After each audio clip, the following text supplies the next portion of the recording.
Welcome, everybody, to another episode of Four Corners Legacy Podcast. I'm your host, Valley Uno. What's up? I'm your host, Diesel Locomotive. Hello, I'm your host, Tusav. And I'm your host, Miss Mai Mai. Welcome to Four Corners Legacy. We're happy to have you. It's our 18th episode. Yes, indeed. Yes, indeed. Keeping it rolling, keeping the topics coming, staying on top of the conversation. So how proud are you guys that we are 18 episodes in? Like, it's a big deal.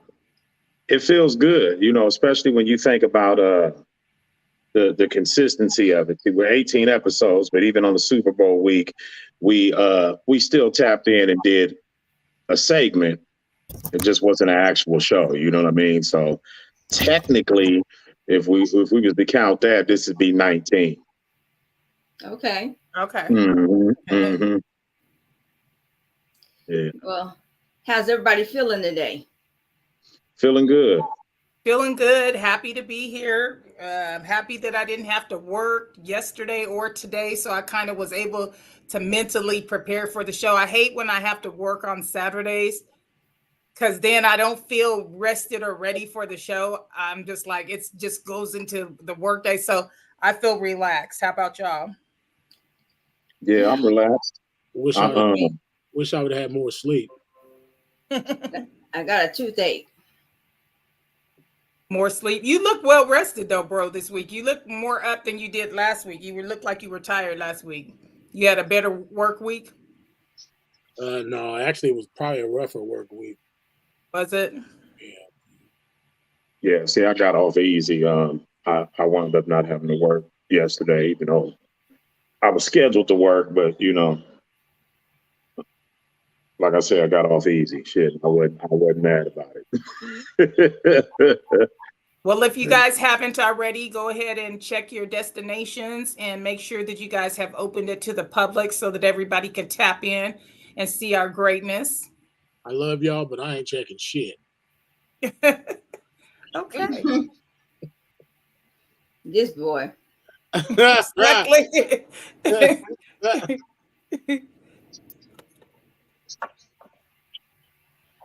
It says nobody from my Facebook ever tap in anyway. Well, hopefully I could get. I reached out to a couple of people to come in onto our podcast today, and hopefully they do. It'd be good to hear from some other people. So what do we got going on for current affairs this week? Any hot topics that you guys wanted to tap in on? Well, they say that they're going to give Black people some money. That's a good thing. Who said that? Right. I missed that one. Can we get they didn't say they was going to give it to them, but they were they finally did their finalization of how they want to do the reparations. So it's just got to go through Congress or whoever is supposed to go through, but they've got it mapped out. So we'll see how that goes. See, we got Karmic in the building early. What's going on, Karmic? Hey, y'all. Yeah, my bad. I didn't mean to cut you off. I was just coming back in. I don't know. It's a little different doing it from my phone. So it's all good. Trust me, I know that one. I've done it from my phone a couple of times. I was trying to get my presentation, so I'm gonna just black my camera for just one moment. Bear with me. I had a hot topic or newsworthy conversation, but it seems like it's not letting me add it appropriately. Well, is it a video? No, it's just a simple picture. Did you want me to send it to you and you present it? Well, yeah, it's a little late for that, because I don't have access to my phone like that because I'm streaming from it. So right. Well, I did want to say they said that it's been 199 shootings since the beginning of the year. What we talking about? Active shooters. Oh, okay. since the beginning of the year. And that's crazy. That's nationwide. Yes. Yeah, that's not that bad. Especially since some of them are probably just being miscategorized as active shooters, you know. And what I mean by that is, I don't think it really fits into the category if somebody gets robbed and he pulls up on the niggas that robbed him and he airs out the spot, and then the news media says, "Oh, this is listed as an active shooter." No, that's just civil, you know, what they call that. It's rivalry in the community. It ain't got nothing to do with, you know, an active shooter type thing. I think some of that stuff is being miscategorized. Yeah, well, there was a shooting yesterday in Dallas area. Yeah. Well, listen, United States is the most violent country. Mm-hmm. So for us, it has to, at some point, we have to really understand, you know, it's either the movies, the cultures, whatever. So, you know, we're kind of like, you know, I seen on the post the other day, somebody was like, "Man, what did people do?" Man, look, we in the most violent place in fucking the world. I mean, what? Mm-hmm. Yeah, it's definitely one of them. You know, people try to ignore that, but there's a lot of stuff that cracks off here that makes that an accurate assessment. Mm-hmm. Yeah, you know,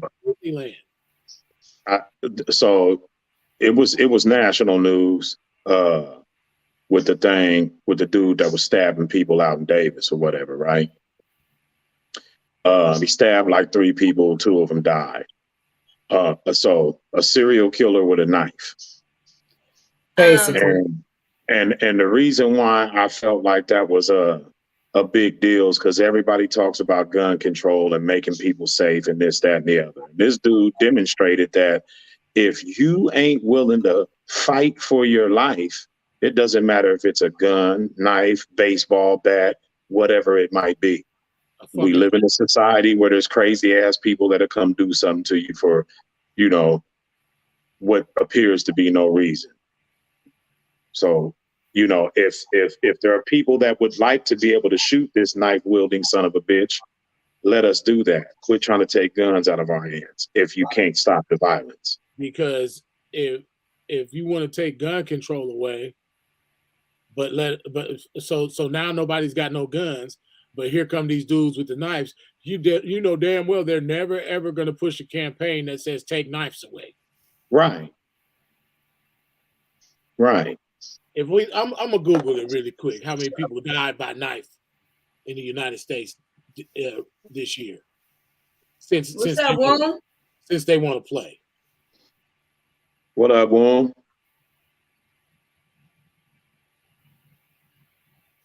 Mm-hmm. Yeah, I don't know. I just think that's something that was worthy of mentioning, because he ain't had no gun and he still had the whole entire city of Davis terrified. Well, you know, I'm kind of like skeptic on if it was really him, because they had to put that under control real quickly because of the university, to me. And I don't know what you mean. What do you mean if it was really him? They just tried to find somebody quickly so that it could be over with. Well, no, I hear you on that. That's something that's always in question, but somebody was actually stabbing people. And that somebody, you know, if he had pushed up on the right individual, he'd have got a pill popped in him, is what I'm saying. But when you live in a community of people that have embraced this fallacy of, you know, sunshine and rainbows and butterflies and all this love, peace, and joy, kumbaya, that's how you wound up being a helpless, empty-handed stabbing victim, because you're not dealing with reality to begin with. Well, his second victim was a student who was about to graduate. I don't even see to where they would be in the same area. Well, the guy that they arrested supposedly was a former student. Mm. You know, which might have some bearing on at least one of the victims that was killed, you know. So Yeah. You But said it was you- national news. I didn't catch any of this, so it's all news to me. I'm just now hearing about this. That's Oh, crazy. okay. Well, maybe it wasn't national. I know it was on the news up there where was Diesel at. So It I might thought, it might have made it. I tried not, I don't watch the news all the time, so that could have been it too. mhm. But I Yeah, definitely see what you're saying in regards to the fact that they're not gonna stop allowing people to carry knives. The same type of stuff can happen, whether it's a knife, whether it's a gun. Murders can happen. People, mhm. as we seen with the young man that was national news. I'm not sure if you guys heard about the homeless man who got choked to death on the subway in New I've York seen City. it. Mhm. Yeah. So Mhm. no weapon involved, still a murder. You know what I mean? So you can still kill people with your bare hands. Yeah, and you still live in a society where most people aren't going to do shit because had it have been me, okay, you see that this guy is choking him out to the point that he's finna die. At what point does somebody not see him as the same level of threat as the person seeing the homeless man? Now it's kind of your responsibility to kick this dude in his fucking face, to do something to stop him from killing this man. Right. Because whatever he was doing wasn't worthy of him losing his life. So at what Not at point all. do you stop recording or do you stop saying, hey, man, that's enough? No, unleash something on him to where he ain't got no choice but to let him go. Right. Yeah, I thought that, You know? that basically what it boils down to, because everybody talking about, oh, nobody did nothing, because the important thing for our society now is to get the video so you can get likes and views. Mm-hmm. That's Mm-hmm. what people do now when something happens is they pull their camera phone out and start recording. There is no, I mean, technically, I wouldn't have let the shit happen on my watch. I know that for sure. I would have intervened. When I seen the video, I thought like, yeah, dude would have he wouldn't have pulled that off in front of me. Right. Yeah. well, and there is a factor that I think Just be talking too. Like, if you look at the recent Tupac documentary, the whole reason why he had the altercation with the Atlanta off-duty police officers was because they punched a black dude in the face. right. That's the whole reason that happened. So in our generation, it just was different. Nowadays, these dudes are pussies, straight up. Mm-hmm. And one of the things that I think was important to mention too is again is the fact that because he was a homeless man, somehow his life was of less value to other people who are watching. I don't care if he was throwing trash and yelling and screaming on the subway. He wasn't harming anyone, so he wasn't worthy of his life being taken. And you don't because he was homeless, nobody cared. Psychological breakdown anyway, though. You don't get to Say kill that again, Deez. I said you don't get to kill somebody because they have a psychological breakdown. Right. And I don't know. Here's the number one reason why I said I would have intervened, because the way it looked to me is the person that had him in the chokehold seen it as his opportunity to live out his fantasy of killing somebody. It wasn't about keeping anybody safe or stopping them from being in harm's way. He felt like he had a pass to where he could get away with it. And today's the day. I'm gonna choke this fool to death. What happened to the dude that choked him out? Nothing. I didn't Nothing. follow up on the story. I No, don't know. nothing has happened to him. I've been following the story and nothing has happened. And again, the man who choked him out is an ex-Marine. So they're like, oh, he's an ex-Marine. It's like, okay. He's got demigod status. Yeah, So it's he like would have had a fight on his hands. I blame Mhm. black people. I'm sorry. What do you mean? You got to elaborate, man. William said everybody want to be a hero. Radio Raheem. Hey, for real though, man. That's real. That's real. Radio Raheem, he got done like that too. And maybe subconsciously that's why I felt some kind of way when I seen the video. Enough is enough. You didn't subdue the man. And if you're an ex-Marine, I'm sure you got something else in your tool belt other than a chokehold. You should be able to keep him subdued without killing him. Or you should probably be able to take these rib shots that I'm about to unleash on you if you don't let him go. You could put somebody's arms behind their back and twist them and subdue them as well. That's what I'm saying. There's something else you could have did. At worst, you dislocate somebody's shoulders. You don't kill them. Exactly. Exactly. But this is what happens when George Zimmerman is allowed to walk free after killing Trayvon Martin. Mm-hmm. Mm-hmm. Mm-hmm. Yep. And so every song I hear where these young rappers got a million guns in it, and they the most killing is killing, and we are a new breed of killer, and killing is in our blood, and we the killer of all killers, and kill, kill, kill, and killing. Did I mention killing? You know.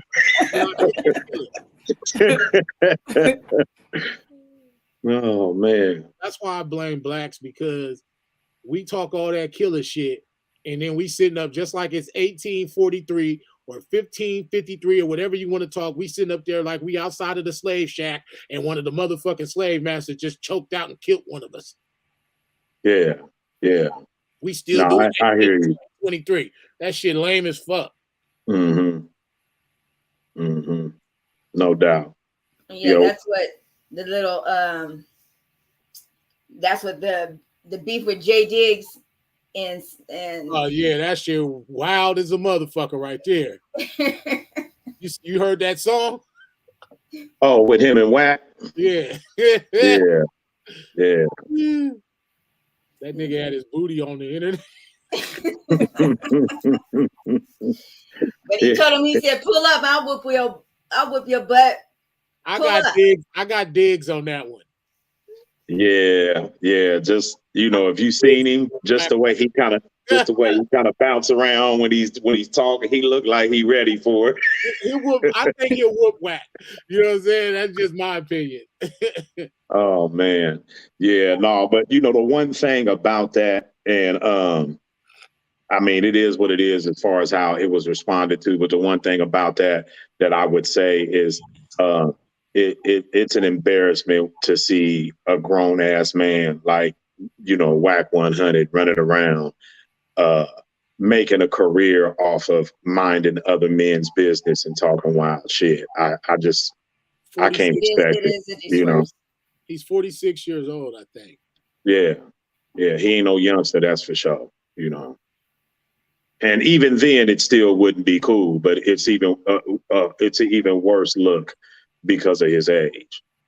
I just don't understand why in today's world, like, people get to run their mouths like that and there's no repercussions.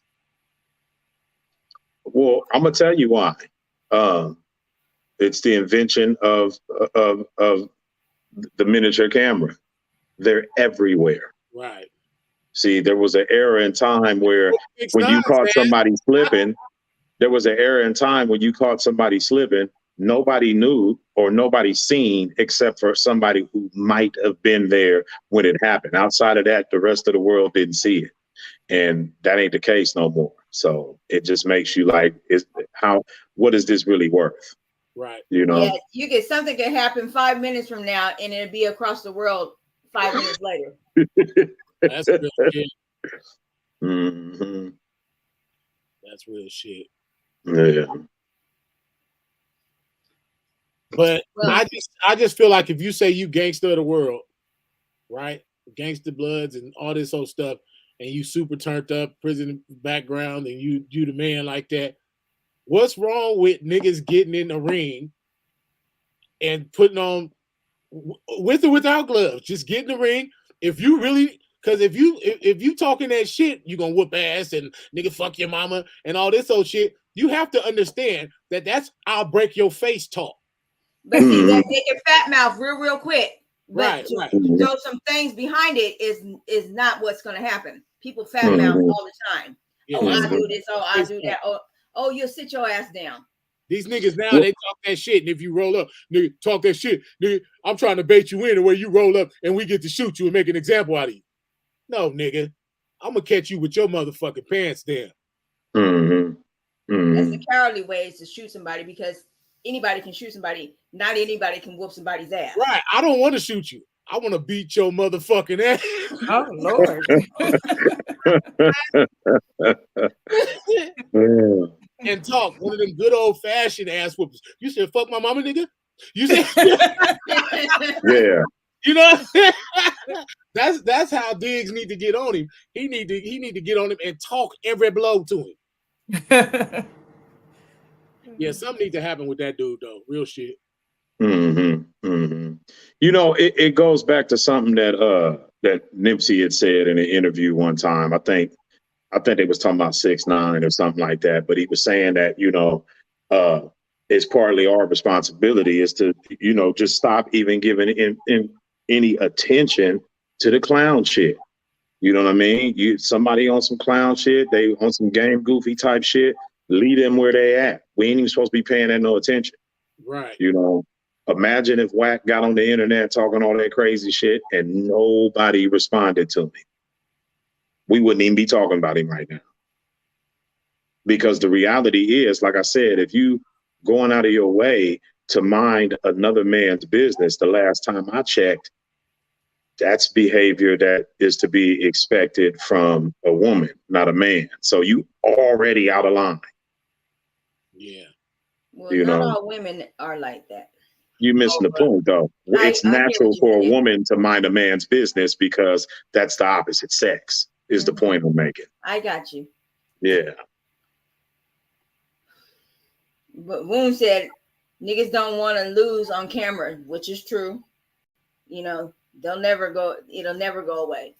Right. And that's this day and age. It's the internet. It's never gonna go. Here's the point, though. He said they'll rather get locked up or die first.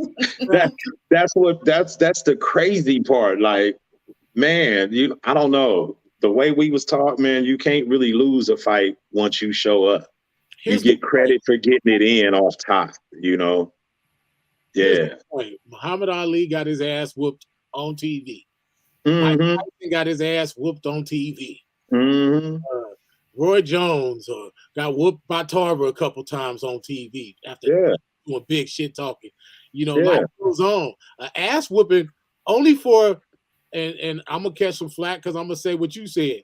Only for women does an ass whooping have some sort of permanent effect because they're the only ones that walk the planet that don't think an ass whooping is acceptable. Ass whooping is part of life. Yeah, because amongst men it goes down. You know. Yeah, it's part of life. Who gives a fuck? Yeah, it happens.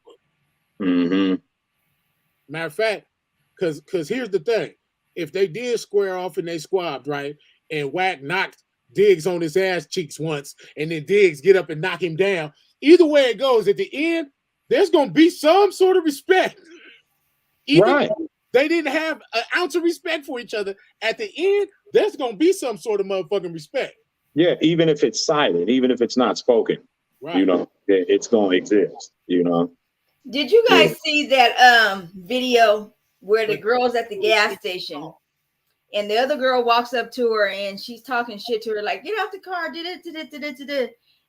the other girl in the car is talking, and next thing you know, she backs up, comes across the meat of the gas station and hits the other girl's car at the gas station.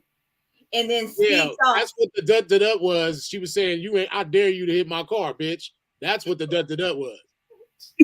and she hit the car and then flipped the car over down the street. Yeah. Well, it's because people are so close to mental retardation that they don't understand that a running vehicle with a driver in the driver's seat is the equivalent of a loaded gun. Absolutely. Your life is this close to being over with. Because if you messing with me and I'm behind the wheel, that's a weapon. I'm sorry. Stop playing, you know. Thanks for the ride, lady. Right. Now, if you hit a motherfucker and drag them all the way down the street after they talked about, I dare you to hit me with the car. But if I'm not mistaken, she dragged the dude who was trying to stop her. Right. She did. Yeah, I mean, that's what I'm saying. Like, I don't know if somebody's got out the car and was still talking shit. If somebody's hostile and they in a car, to me, that's the equivalent of you waving a pistol around. Like, I'm not gonna go to jail either. I'm not nowhere near you trying to stop, talk you down, nothing. You done pull the gun out when you talking loud shit behind the wheel of a car. A car is definitely a dangerous weapon. Okay. Yeah. Hmm. Yeah. Yeah, So man. one of the other topics I wanted to tap on real quick, I didn't get a chance to get the presentation for whatever reason it's not loading correctly. I keep getting the error message, but we had talked before that P. Diddy was trying to get people to team up with him to buy BET. He seemed to be unsuccessful. However, 50 Cent, Shaquille O'Neal, and Kenya Barris are now teaming up to put their bid in to buy BET. And I think that's a better duo right there. I love Kenya Barris. His stuff is pretty. Trio. Duo. Yeah. I mean, trio. Yeah. Trio. So it'd be interesting to see how their bid actually pans out. 50 Cent had put a post up, green light Well, gang. what's the point though? What's the point? They want to buy BET to put drug dealing shows on? I mean, at that point, they control the narrative. They can put whatever shows they want to put on. How do we know that the shows that they're putting on now is just because that's what corporate America wants to see? They want to see the Power. They want to see Ghost. They want to see BMF. Okay. They want to see that. So now if we control the narrative, we're able to show that, but we can show other stuff as well that's going on in the community. Kenya Barris doesn't do drug dealing type shows either. Right. And he does a lot of good stuff. He has a lot to say. Are you guys familiar with who he is at all? I just didn't want to cut nobody off. I've been sitting in my mind thinking that I don't even know who the hell that is.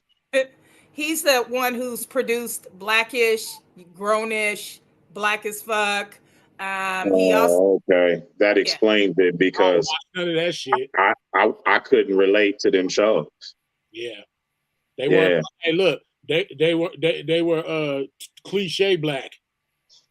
Yeah, that's kind of the vibe I got. That's the vibe I got from Blackish, and that's why I didn't continue watching it. But if you watched his Netflix series Black as Fuck, it was funny to me, and it had a lot of good stuff on there. A lot of points that people, just showing the pros and the cons. Some of it he's making a joke about it, but some of it is real talk. So I think that them together, and we know y'all don't love Shaq. I mean, Shaq, I feel like Shaq is gonna come with some good documentaries. He's gonna come with some good stories too. So I think Shaq, 50 Cent, and Kenya Barris is a good trio to get this thing going. Well, Shaq Kenya Barris's wife is Quincy Jones's daughter also too. So coming from that aspect also. Say that again. Kenya Barris's wife, his wife is Quincy Jones's daughter. Kadada or not Kadada. It's not Kadada. It starts with a K too. They both they start with a K. It does. I didn't know that part, sis. I didn't know that was his daughter. She's worth something millions. I just was seeing that. Well, I mean, she's Quincy Jones' daughter. She obviously got some type of dough. Well, Kenya's got a lot of dough. He's produced a lot of stuff. So, I mean, between all of them together, they got the money. The money's there between them three. I just look at black TV, right? And you know how you can get, like, if you look at white TV, you get a show like My Name is Earl. They're literally trailer trash, Shameless, like trailer trash type shows. You get what I'm saying? Like, I just don't understand where the regular black portrayals are. I agree with you on that. Why do we always have to portray ourselves in a above what the majority of us are way? You know what I'm saying? Like, where is the normal black, like normal ass niggas? Okay, so here's my question, and I get what you're saying. So if we were as a family had our own production company, what kind of shows would you bring out? It would be well-rounded. That was Pablo Escobar. It would be well-rounded is what I'm saying. But I think that it would be hard for us to be able to do that unless there was an actual network that will allow us that type of versatility. Yeah, because what sells is ignorance, violence, and sex. Right. Right. So, I mean, I think we could pretty much cover all of that. We know how to act ignorant. And there's some shit we would want to write about that's, you know, like Irv's greatest hits. That's gonna be some funny shit, right? That's gonna be some funny stuff. So we could cover the comedy. We could cover drama too. Sort of like Everybody Hates Chris type shit. Right. So I'm just saying, like, I think that if we had it, we would do a variety, as Woon said, a variety. And that is true. We don't want to just see the one-sidedness of the BMFs and the power. We want to see something else as well. I feel like if they get this network and True to the Game and all that, man, come on.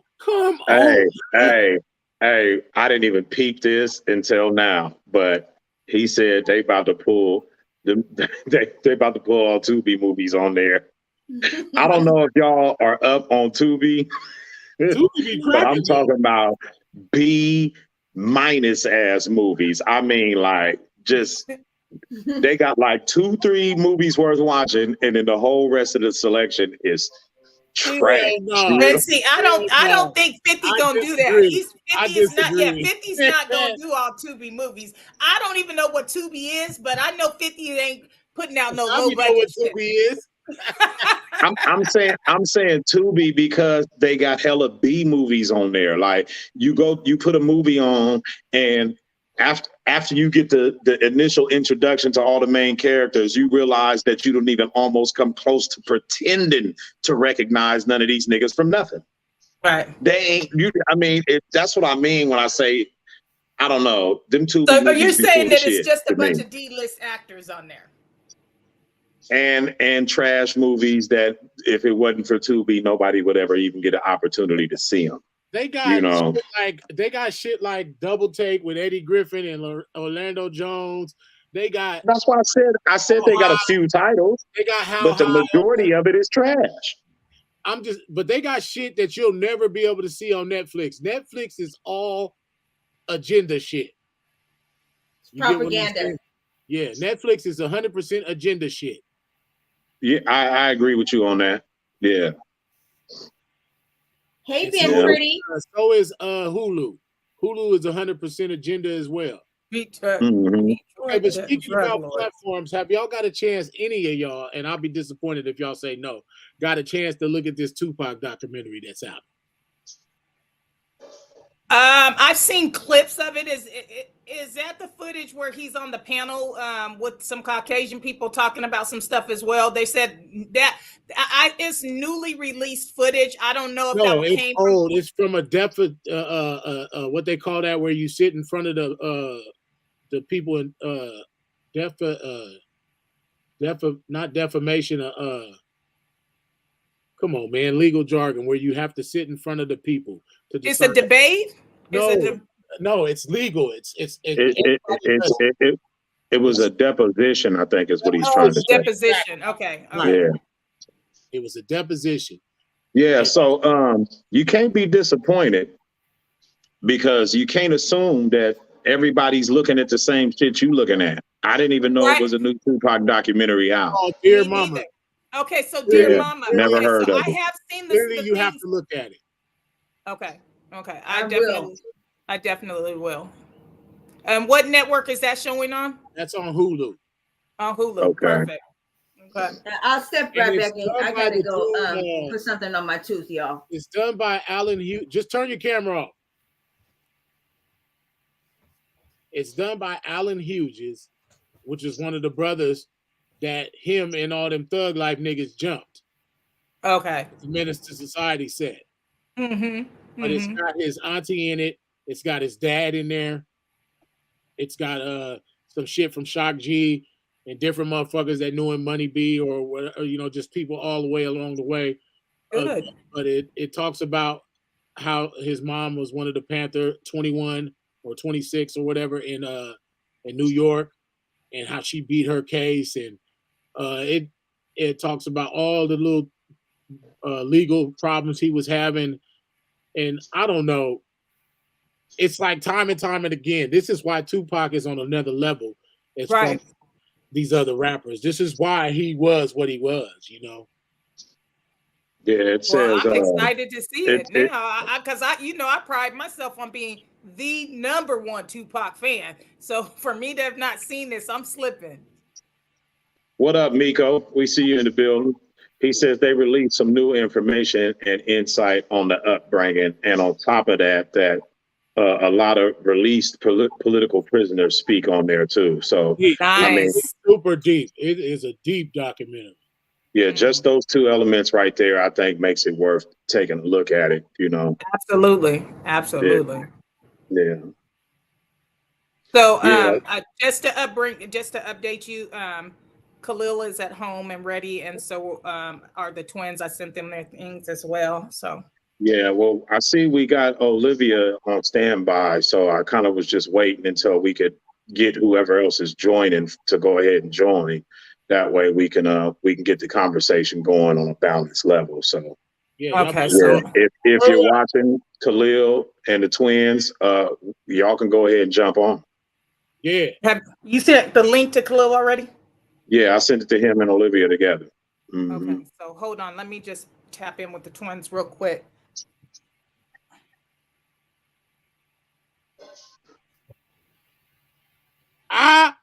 What's up, Olivia? we gonna bring you in a minute, little mama. We just trying to get everybody lined up first.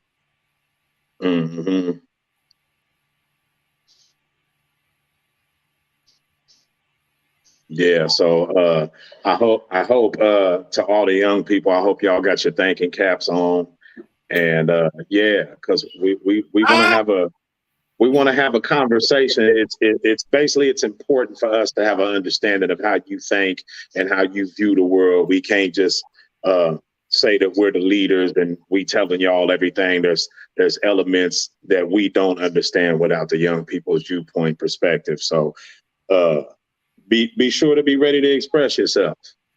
Oh God! Clearly, this generation didn't drop the ball there. Oh, that's one of their strong suits. Oh man. Yeah, okay. There It we looks go. like we got somebody else tapping in. Okay.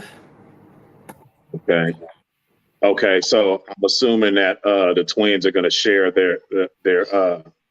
platform. I see two chairs there. That's what's going on, y'all? Yeah. Kiana needs Okay. the link. Kiana Needs the link. Who? Hold on. Let me send. I'm gonna send it to her. Never, I got it. Okay. We supposed to do this. You sure? Because I can do it right quick. Okay. Well, anyway, we're gonna go ahead and start bringing in the crew.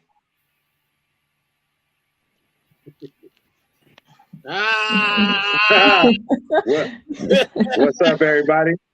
Hey, This is can so y'all hear us? exciting. Hola. How exciting Okay. is this?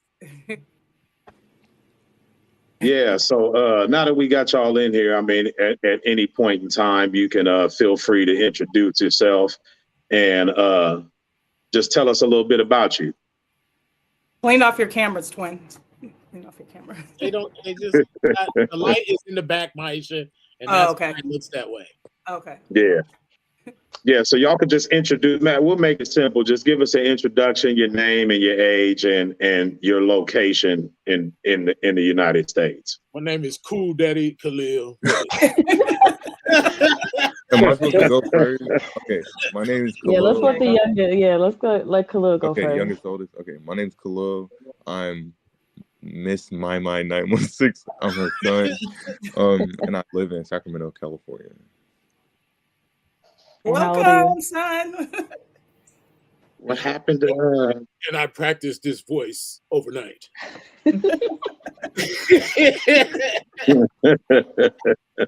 What's up, nephew?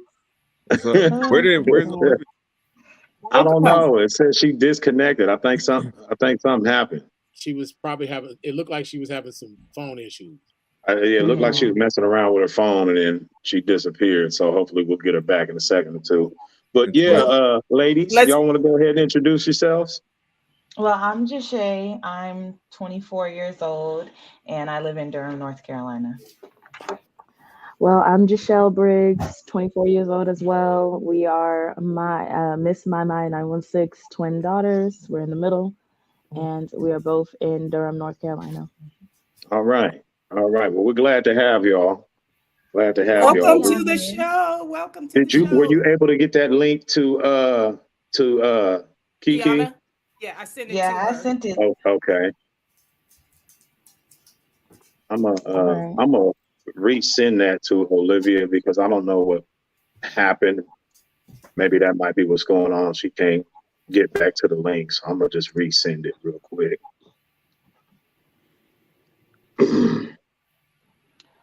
Good Well, show. we are Good show glad so to far. have you guys on the show today.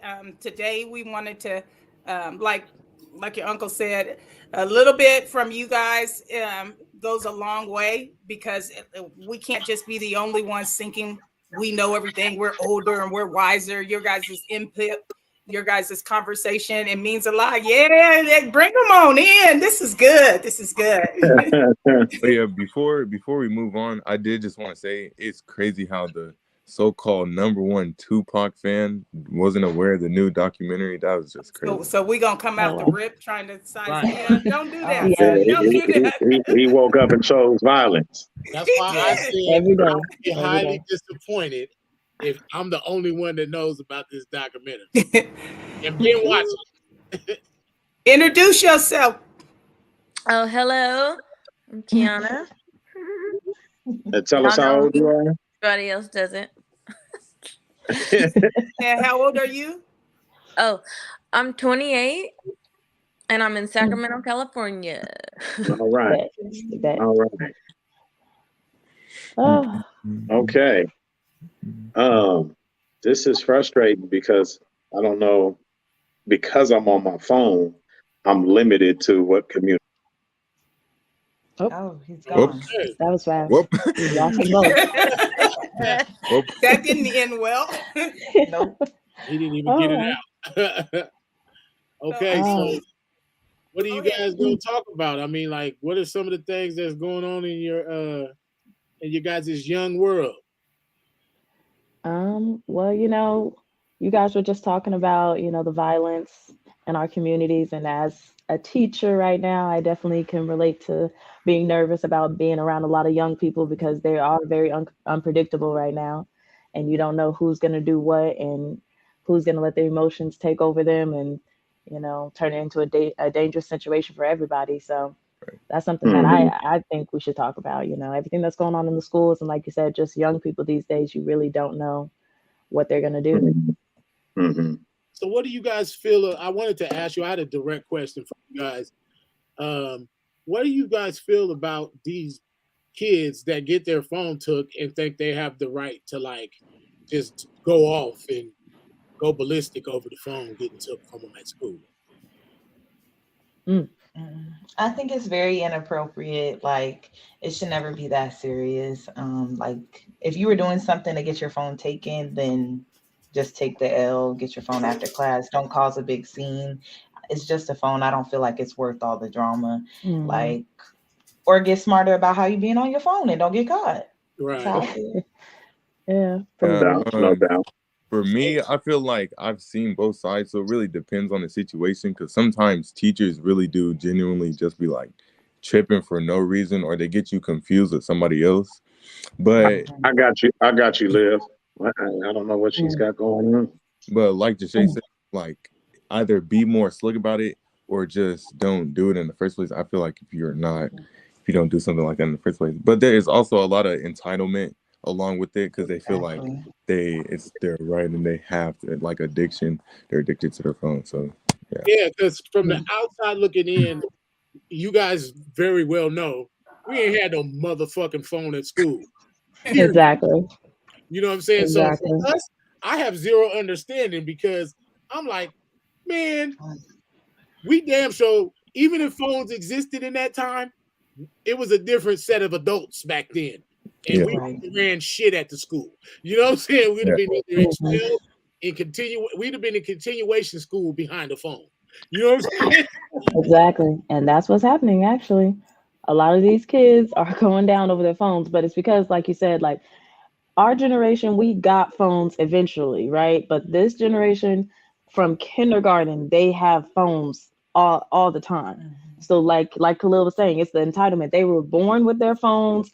You cannot take their phone. It's their brain, it's their heart, it's their life. don't try to disconnect them from it at all. Like, you don't have no right.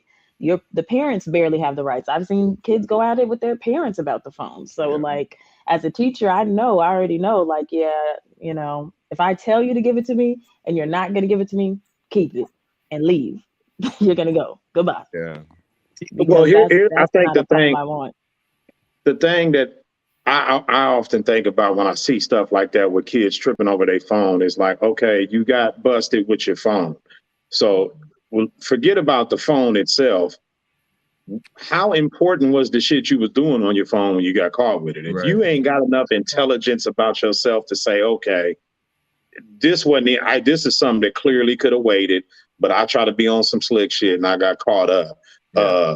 Let me just wait until after class or however it's going to be, you know. Mm-hmm. But I think that kind of ties into the comment here from Karmic. She says, although I do understand there are rules, the more responsible we make children have to be, the quicker we influence them to grow, the less cooperative they will become. So I think what I get from that when I hear that is that, you know, there's a certain level of responsibility on young people that they have. And as a result of that, it gives them a sense of entitlement that, well, wait a minute now, you can't take my phone. This is my phone that my parents paid for, and you can't do that.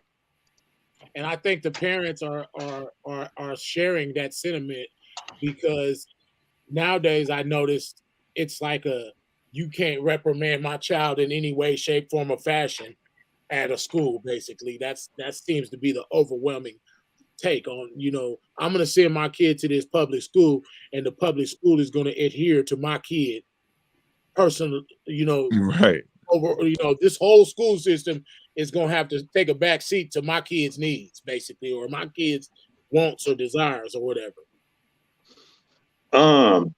So I want to ask this of you, Jashelle, what you have an experience in the teaching setting. Is it possible that some of the teachers are just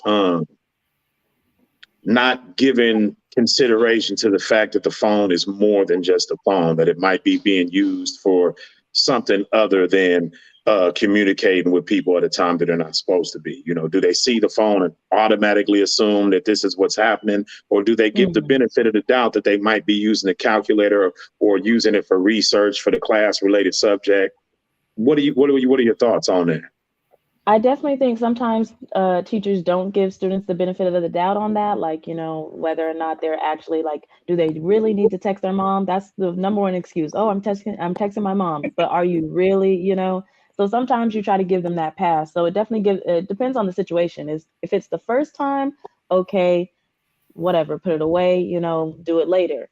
But if it's a constant thing and they're constantly on their phone, like Khalil said, maybe you mistake them with another student who's constantly on their phone, and then you instantly try to take it from them, and now that's a problem, you know. Or, you know, like you said, if they're really trying to use it for the research, like in the classroom, like nowadays everyone's got a Chromebook, so it's kind of like, you know, you're supposed to be on your Chromebook, use your Chromebook. Right. Okay. And that has a lot to do with it as well. Everyone has a Chromebook. Every school, every kid, they have their own. They have a classroom set of them. Everyone has a Chromebook. There's no excuse for you to really be on your phone unless you are communicating with someone. Most of the time, who's not in school. So is there break time on the breaks? How often do they have breaks at school? And during the break time, are these kids allowed to use their phones then? The rules in the school is that you are not supposed to have your phone out at any point in time while you're in the building. That's the rule. Just like you're not supposed to have your hood on in the building at any point in time. You're not supposed to have a hat on. You're not supposed to have your phone. It's not supposed to be visible at any point in time. That's the rule. Now, does that mean that every student is getting stopped in the hallway and passing period? Does that mean that I'm spending the whole 30 minutes of their lunch trying to track down every student who's on their phone? No. During lunch and passing period, obviously, just go do what you got to do and make it quick. But when you come into the classroom, definitely don't have it in the classroom, you know. But the rule is it's not supposed to be in school at all. So when you say the building, so that means like if they go to a lunch period, then they're allowed to use it then, right? It's like an unspoken rule, you know what I'm saying? Like they're not supposed to. The actual rule is that they're not supposed to have it even in the cafeteria. Okay, but we let them get away with it. Clarify that, because that's what I thought the rules would be.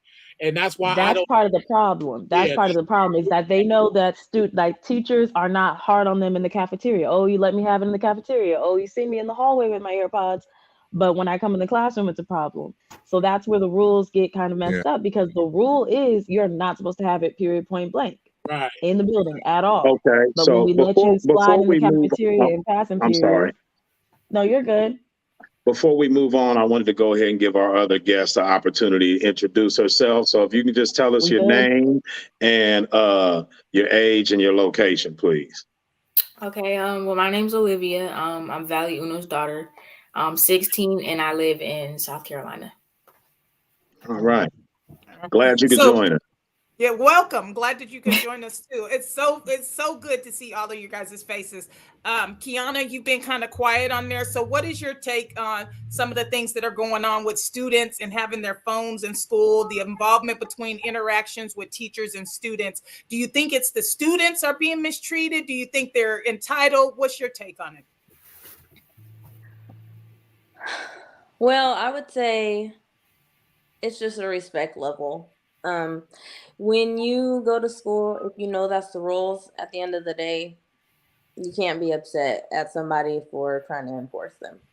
Exactly. Now, when I was in school, did I follow the rules? No. But that's just being a kid, you know? So it's like I understand the situation, but trying to make a teenager or a younger, even younger than that, follow the rules, you know, it's like the entitlement doesn't need to be there, but Right. is But it just gonna macing teachers with mace or pepper Yeah, spray, I was just gonna say fight with that. them, fist fighting with them. That's no, I don't understand that at all. At Yeah. all. Yeah, At I all. just seen a video yesterday It's of a not girl necessary at spraying. all. Yeah, At all. pepper spray is crazy over your phone. right. But that's what I Disrespect. will say these days is it's like nowadays you can't tell somebody what to do. I don't know why it became that, but it's like even if you're a kid, it's like you know who I am, and it's like Right. You hit it Yes. on the nail. yes, we do. Yes, we do know who you are. And, you know, Right, like and we you're don't- in school like everybody else. So just Right. follow the rules. So that's, I think, one of the things why we had you guys on here, because we're just trying to figure out how to bridge the generational gap or where the distance between the generations became. Because I think you pointed it out, Kiana, one of the good things, it's like it's a respect factor. And you also pointed out, hey, you used to break the rules. We all broke the rules, but it's a fine line, like when you're breaking the rules and when you're about to get caught. You know, the object is to try not to get caught breaking the rules. If you They don't did care get caught anymore. if you did get caught breaking the rules, you know you got caught, hand over your phone, you get it back after class, or whatever rule you were breaking, you know, just suck it up. You got caught. Exactly. Yeah. Exactly. I feel like I was just talking to my friend about it the other day. It definitely starts at the home though. So like if they're not being taught how to properly respect people, or just like the entitlement factor as well, if they're obviously always getting what they want at home, they expect that from everybody else in the general public. And then also my friend had mentioned to me it's a lot of kids being raised by kids as well. So like, you know, some moms are working or just parents working and stuff like that. They're not really at home a lot. So they're not really there to like what is the word I'm looking for? Like Supervise. exactly, like their kids, and like, you know, enforce punishments upon them, so they don't really have that when they go into the real world. Yeah, because I think that it's like school is a place where you're supposed to go to learn and prepare to be an adult. And I think people don't want to address that part enough. It's not to go and have fun in this popularity contest and all that. Because take it from old motherfuckers like us. Half them motherfuckers you ain't gonna never see again in life. Yeah. After school is over. So, just real quick, well, I think Khalil kind of touched on it a little bit, because I think we have the perspective from the younger but still older, with Jashelle speaking about, you know, from a teacher's perspective. Then we got Khalil's viewpoint from a student's perspective. Olivia, you're still school age, a student in high school. What's your take on that as far as what you see with kids and interactions with their teachers about contraband, whether it be phones or dress codes or anything like that? What's your take on that? Well, I kind of agree with y'all. Like, I mean, I think it's not that serious for the student to like be upset about their phone being took because, like you said, it's you know the rules and you know what the consequences was going to be. So if you know you're doing something you're not supposed to do and you know you're going to get caught or get it taken, you can't get mad that they took it when that's what the said rule was.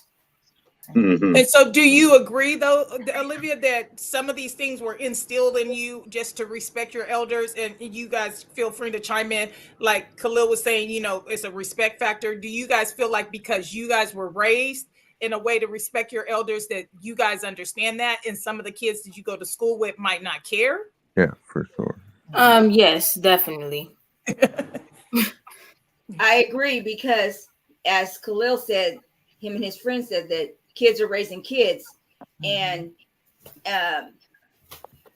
they weren't reared, and so how are they going to rear somebody else? How are they going to instill values into somebody else if they never got them themselves? Yeah, exactly. Okay.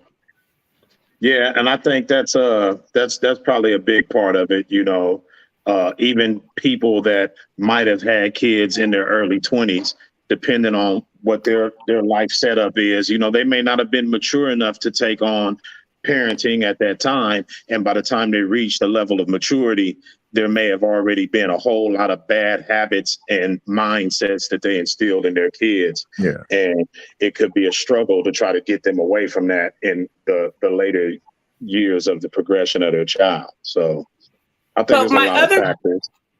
My other question is, have you guys witnessed at all teachers being disrespectful to the kids? Do you think that that's something that did you see as well? Yeah, it depends because, you know, I'd say we're all humans, so you never really know what a teacher is going through at home. But that also is an excuse for like to take it out on the students. Like I've seen a lot of different teachers just like whack out on students for like no apparent reason. When I was in 8th grade, some substitute came to our school and body slammed a kid. He literally body slammed a kid.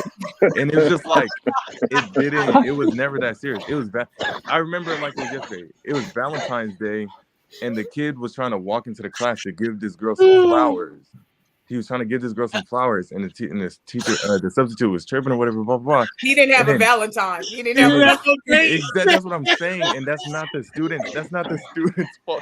That's not the student's fault. That was the student. So the student he tried to enter their class or something, and they stopped it. There's a video. I can show you guys a video later on. And he literally picked the kid up and just like body slammed it. It was crazy. Yeah. It was crazy. Over shit up in there. He was hating. He was definitely hating. He was a hater. Okay, so aside from being a hater, be haters too. Yeah. Yes. Okay, I want to ask a question to our kids on the panel, or to our young adults on the panel.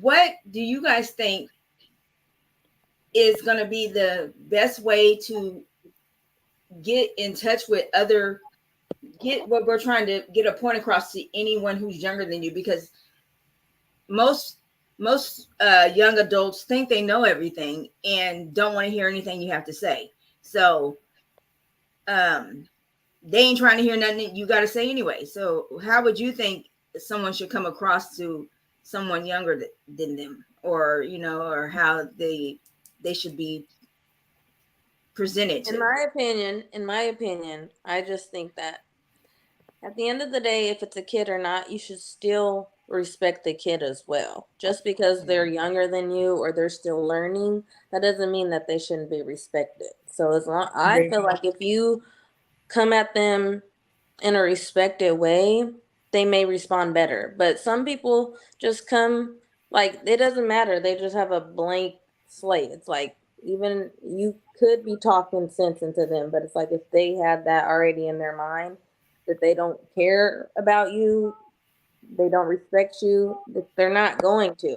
But that's what I wanted to get into too, is you have to tell kids these days to respect their teacher. That's what I was getting at, is because I don't think nowadays people are told what teachers do. And, you know, it's like, I feel like back in the day, they used to say, oh, you know, they do a lot of work not to get paid a lot, you know, and Mhm.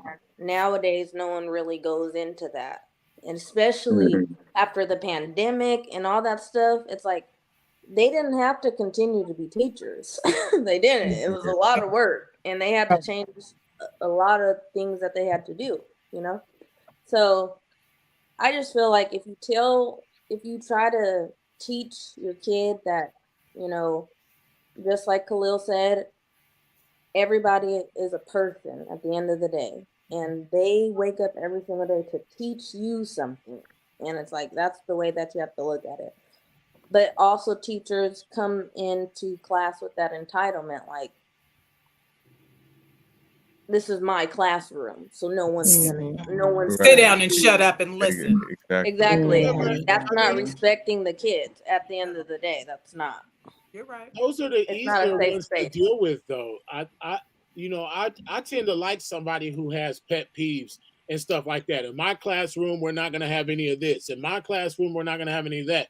Because then you know your areas where not to fuck around at. You know what I'm saying? It's kind of easy to pit, you know, to tap dance around shit when people are setting boundaries That's and true. That's putting true. their foot down on stuff. Then now you know what you can and can't get away. Like, it's easier to navigate because you know where they're at. Well, Mhm. I kind just of. feel like it's kind of a problem, because if students have a problem listening to their teachers, how are they gonna be able to get a driver's license and obey the rules of the road? Because there's rules everywhere you go. If you want a driver's license, you're gonna have to obey the rules of the road. You're gonna have to pass a test in order to do that. If you're gonna get a job, you're gonna have to follow rules at work. There's gonna be rules wherever you go. So how do you get that point across to the youth, that there's going to be rules, even things that you want to do, like I said, like driving or working? Those are things most people want to do. So how do you drive that point home? I would say by being exemplary as far as the golden rule. You know, you do to others as you would want done to you. Because Exactly. now it applies to everybody. It doesn't matter if it's the teacher, the student, you know, the janitor, whoever's in any space, that if everybody's committed to following that number one rule, that I'm going to treat you the way I would want to be treated, it eliminates a whole lot of the problems we're talking about. But I think what happens is some of the stuff that we pick up along our way in our upbringing or in our experience based on the time frame we grew up in, we give it more importance than we are given to the golden rule. And it breeds issues as a result of that. Also, I want to say this too. When someone shows out, they're seeking attention too sometimes. And that's why they act the way they do, because they're seeking something that they're lacking at home also. So Yeah, for sure. More serious issue going on. For sure. We got to have compassion. Yeah, I think they should have compassion for everyone. you know, woman is crazy. I tell you, that boy need help, man. And I love it.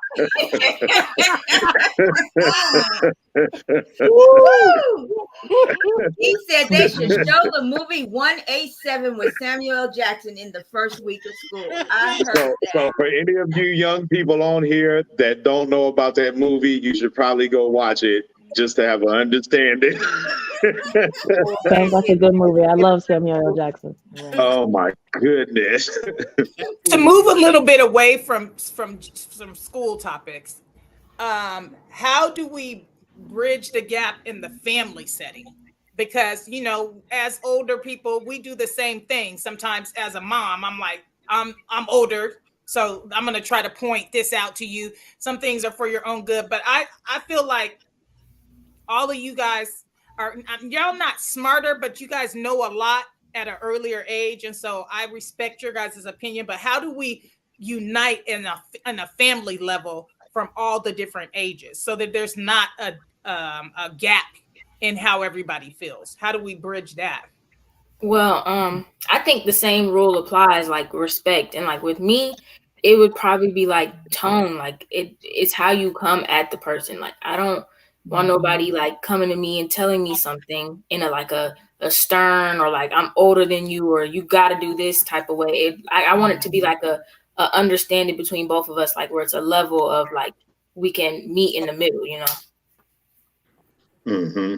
Yeah, Mhm. I feel like if you come at somebody and with already the mindset that they're inferior to you and you're showing that, then that's already like a bad start to it. And then, like she said, it's just tone. Also, along the lines of you could tell somebody like something a million times, but until they go through that thing and have the experience for themselves, it won't really change their mind. It won't really like putting anything into their head. So I feel like when, like Auntie Savi, the question she had, how do you like talk to younger people? You could, like I said, you could tell somebody something over and over again, but until they go through that experience in their life, they're not really going to have a true understanding.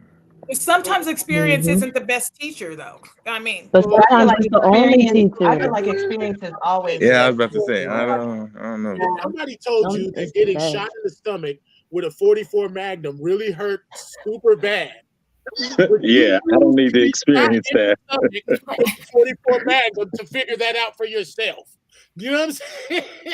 Or would you? Yeah, So that's true. That's what you would We think. have I a want to address this No, I quote don't. real quick. I don't need it. Mhm. I want to address this quote real quick because I think it applies to the comments that we got from Khalil and Olivia. So it says, "You are formed in an era, and it gives you the lenses through which you see things." So Mhm. both of you guys talked a little bit about how the tone that somebody has when they're coming to you about something. And the reason why I think that's important is because it depends on the subject matter. Like if you know you didn't cross the grains on something in particular, the whole basis of the conversation stems from you and your misstep, whether it be willfully, or if it was, incidental. So it's kind of presumptuous to say, oh, well, you got to watch how you talk to me, when the only reason why you talking to me is because I didn't slip up. So I think some of the people from the past eras, we already understand that, like, if I know, like me personally, I was the same way. I don't want nobody talking to me about nothing.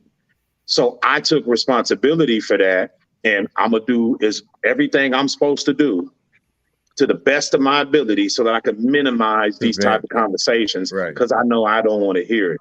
Yeah. But if you're not doing that, then it's kind of like your fault. You're having the conversation. So how can you say, hey, I don't like the tone?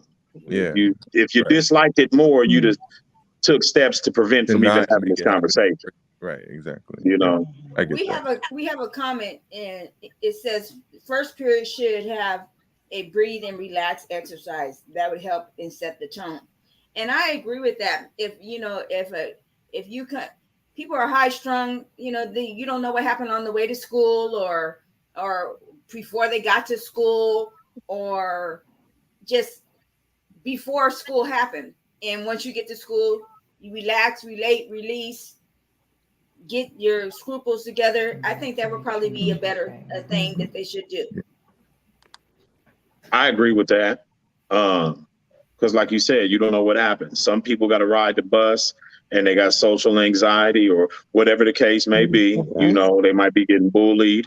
You know, they might be nervous about the test, or they might have got drove to school by their parents who, cussed them out, all the way to school. Yeah. There's stuff. This is realistic shit that happens. So, there's stuff that I think kids could benefit from decompressing from before they move into a learning mind state. Sure. I think they should be with everything in life. They should do that at workplace settings also, and at a lot of stuff that is gathering of people. Mm-hmm. Right, right. Well, it's a professional setting, so it has to be some sort of a business attitude at the school. You can't just be, oh, I'm at school and I'm not going to take this serious. And for the kids that do want to take it serious, that are planning on going to college or maybe want to be teachers themselves or whatever somebody's goals might be, I'm going to make it difficult for everybody here because I don't respect this setting. Right. Mm-hmm. Mm-hmm. Mm-hmm. Well, I remember when I was in school a long time ago, and we did things that we knew we wasn't supposed to do. Cut school, chew gum in the classroom, come in the classroom with food, come in late, sneak out off campus, the whole 9 yards. But you were still worried that you were going to get in trouble. These kids aren't worried they're going to get in trouble. They don't care about getting in trouble. Because the parents are backing their play. I think that has a lot to do with it. That, there's not a single shred of fear in their heart of what's going to happen when they get on. Yeah. And there should be, not that a kid should be afraid that they're going to get, like how I like to say it, get the skin beat off their back, I ain't never did it, but I didn't use that as a threat countless times. I'll beat the skin off your back. They should at least think that there's a possibility of that happening. You know what I mean? And I don't think some parents are going far enough to instill that in their kids. Like, you will face dire consequences coming home if you involve yourself in this, that, and the other. Right. You know what I mean?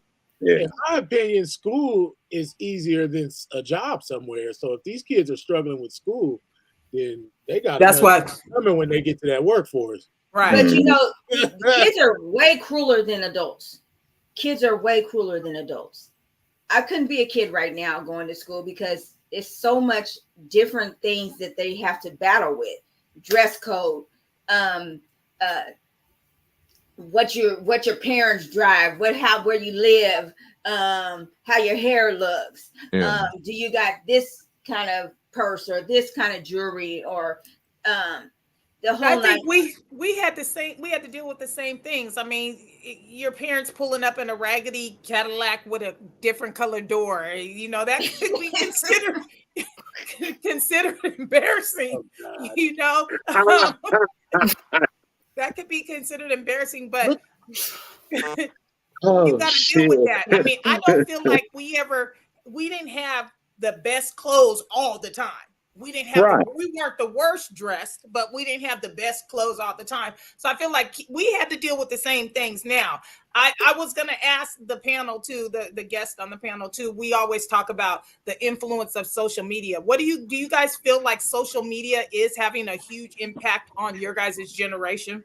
Yeah, Absolutely. most definitely. I was going to say, like, you guys obviously had to deal with that too, but I feel like it's a lot more prevalent now for us due to social media and stuff like that, because people see, or just like what they do with at home, like they might have something better than somebody else, so they go. So the societal aspect of all that, going to school and just dealing with all that, it's just, it's a lot. It's definitely A lot of comparison. for sure. Mhm. Well, we actually don't know about that. Social media, I know y'all can't believe it, but didn't exist in our time. It was like we didn't. There was no challenge to keep up with when we went to school. There was no look at what happened across the world and like we didn't see shit. So like we were like oblivious to a lot of things that you guys are able to be privy to. Well, you guys are well-rounded people, though. That's what I'm saying. And you guys are of that tech-savvy, technical generation. So how have you guys managed to stay level-head with all of that goes on social media? Because none of you guys, I don't feel like I see you guys trying to keep up with the Joneses on social media. I delete social media. I get off of social media. I mean, yeah, I was I about take to social say, media breaks. Yeah. you don't Yeah. really have to like be heavily like into that stuff. Like it's all shoved down your throat. Like as soon as you open something, you're able to see these things or you get these notifications to your phone. So you don't really have to be looking, trying to find anything. Like you just see all this stuff. And I feel like if you constantly see like your people getting wrongly treated by the police, or you see somebody across the country, like some of the bombings or the wars you see, that's just a lot of negative energy just put onto you every single day from social media. And I feel like that could affect somebody's mood. heavily. I think that's what I was gonna. Stuff you guys are having to ingest as well. You know what I'm saying? Because you got young people that are very political on their TikToks or on their, you know, their whatever, you know, the latest shit is, you know. Yeah, I definitely try to keep a balanced social media. I like to follow the funny people, but I also like to be well informed. I'm a little bit of a conspiracy theorist myself, so I like to follow those as well. What could Right. possibly be going on behind the curtain that I don't know about, you know, Right. just to have those ideas. But you know, I'm also in a age where celebrities are very important, so I keep up with the celebrities, you know, to have enough so I can have a conversation about it, you know. But it's not anyone I'm too invested in all the time. But it's just like I said, definitely trying to keep it balanced social. There's so many things on social media. You don't have to just take what they give you. You can go out and find other topics. You can go out and find other people and other things to do on there Right. than just be sheeple. Right. I like how you said you have a balanced social media, because I think that's the big thing. You know, it's not necessarily about whether or not you're trying to keep up with what's going on social media, but the imagery and the stuff that you're putting in front of you, like it or not, this is how the human mind operates. It's influencing you in some way or another. Right. So if your social media platform isn't set up in a way that helps to influence you to get closer to the type of person you want to be, then you're inadvertently pulling yourself away. You're pulling back from the progress, because you're being influenced one way or another. Are you being influenced toward who you want to become, or are you being influenced in the opposite direction? Right. You know? And I feel like one way to get rid of that all in one, like Jashay said, just delete it all, so you don't have to be around it. Yeah. Some people that keep reset. drinking I delete people. media, social media though. I do that too. I delete people too. But see, you gotta have the hate. You got the haters kind of gotta be in there. You know, if it's like, why is this motherfucker following me, or why is this? Oh, they on some camera on the wall, fly on the wall camera type shit. You know what I'm saying? Sometimes I leave them motherfuckers there, and then y'all already know I'm a little too abrasive sometimes, and I'm fucked up, and I will say some wrong shit on social media and break the community standards, but I'm from an era where it didn't exist, and I really don't care if somebody wants to spy on me. Go ahead and get your spy on. You know what I'm saying? Okay, so I got a good question, and there's a question in the comments that I want to address too, but I got a good question. Were you all reluctant to come on the show today? How did you guys feel about coming on the show? And I want each of you guys to answer that. Well, I'm still am a little nervous because I kind of have like social anxiety, and I don't really like sometimes know how to speak my mind. So I was a little nervous, and I'm still trying to relax on the show. So were you nervous of us, or were you nervous to be seen on the show, or for that somebody else would see you? What part made you nervous? I'm not too sure. I think it's just like being in the spotlight, like being on the spot, you know? Yeah. I feel you, niece. I still get that way. Yeah. I feel like we talk a lot in general, so I don't feel like that part would really be weird. But like she said, just like having a public eye on you. But I also feel like at the same time, I know like just having my perspective would help somebody. So I feel like I'm not forced to come on, but I feel like it would help to come on just to like have a different perspective. Well, it's only 5 people watching. So that's 5 people or somebody. Exactly. We appreciate it. People. And for the ones who ain't watching, fuck all y'all. No. And Kiana? Oh, I'm next. Okay. Yeah. I was actually excited, and then I got nervous the day of. I was like, I can't wait till Sunday, and then Sunday came. I was like, oh God. But I'm just shy. That's all.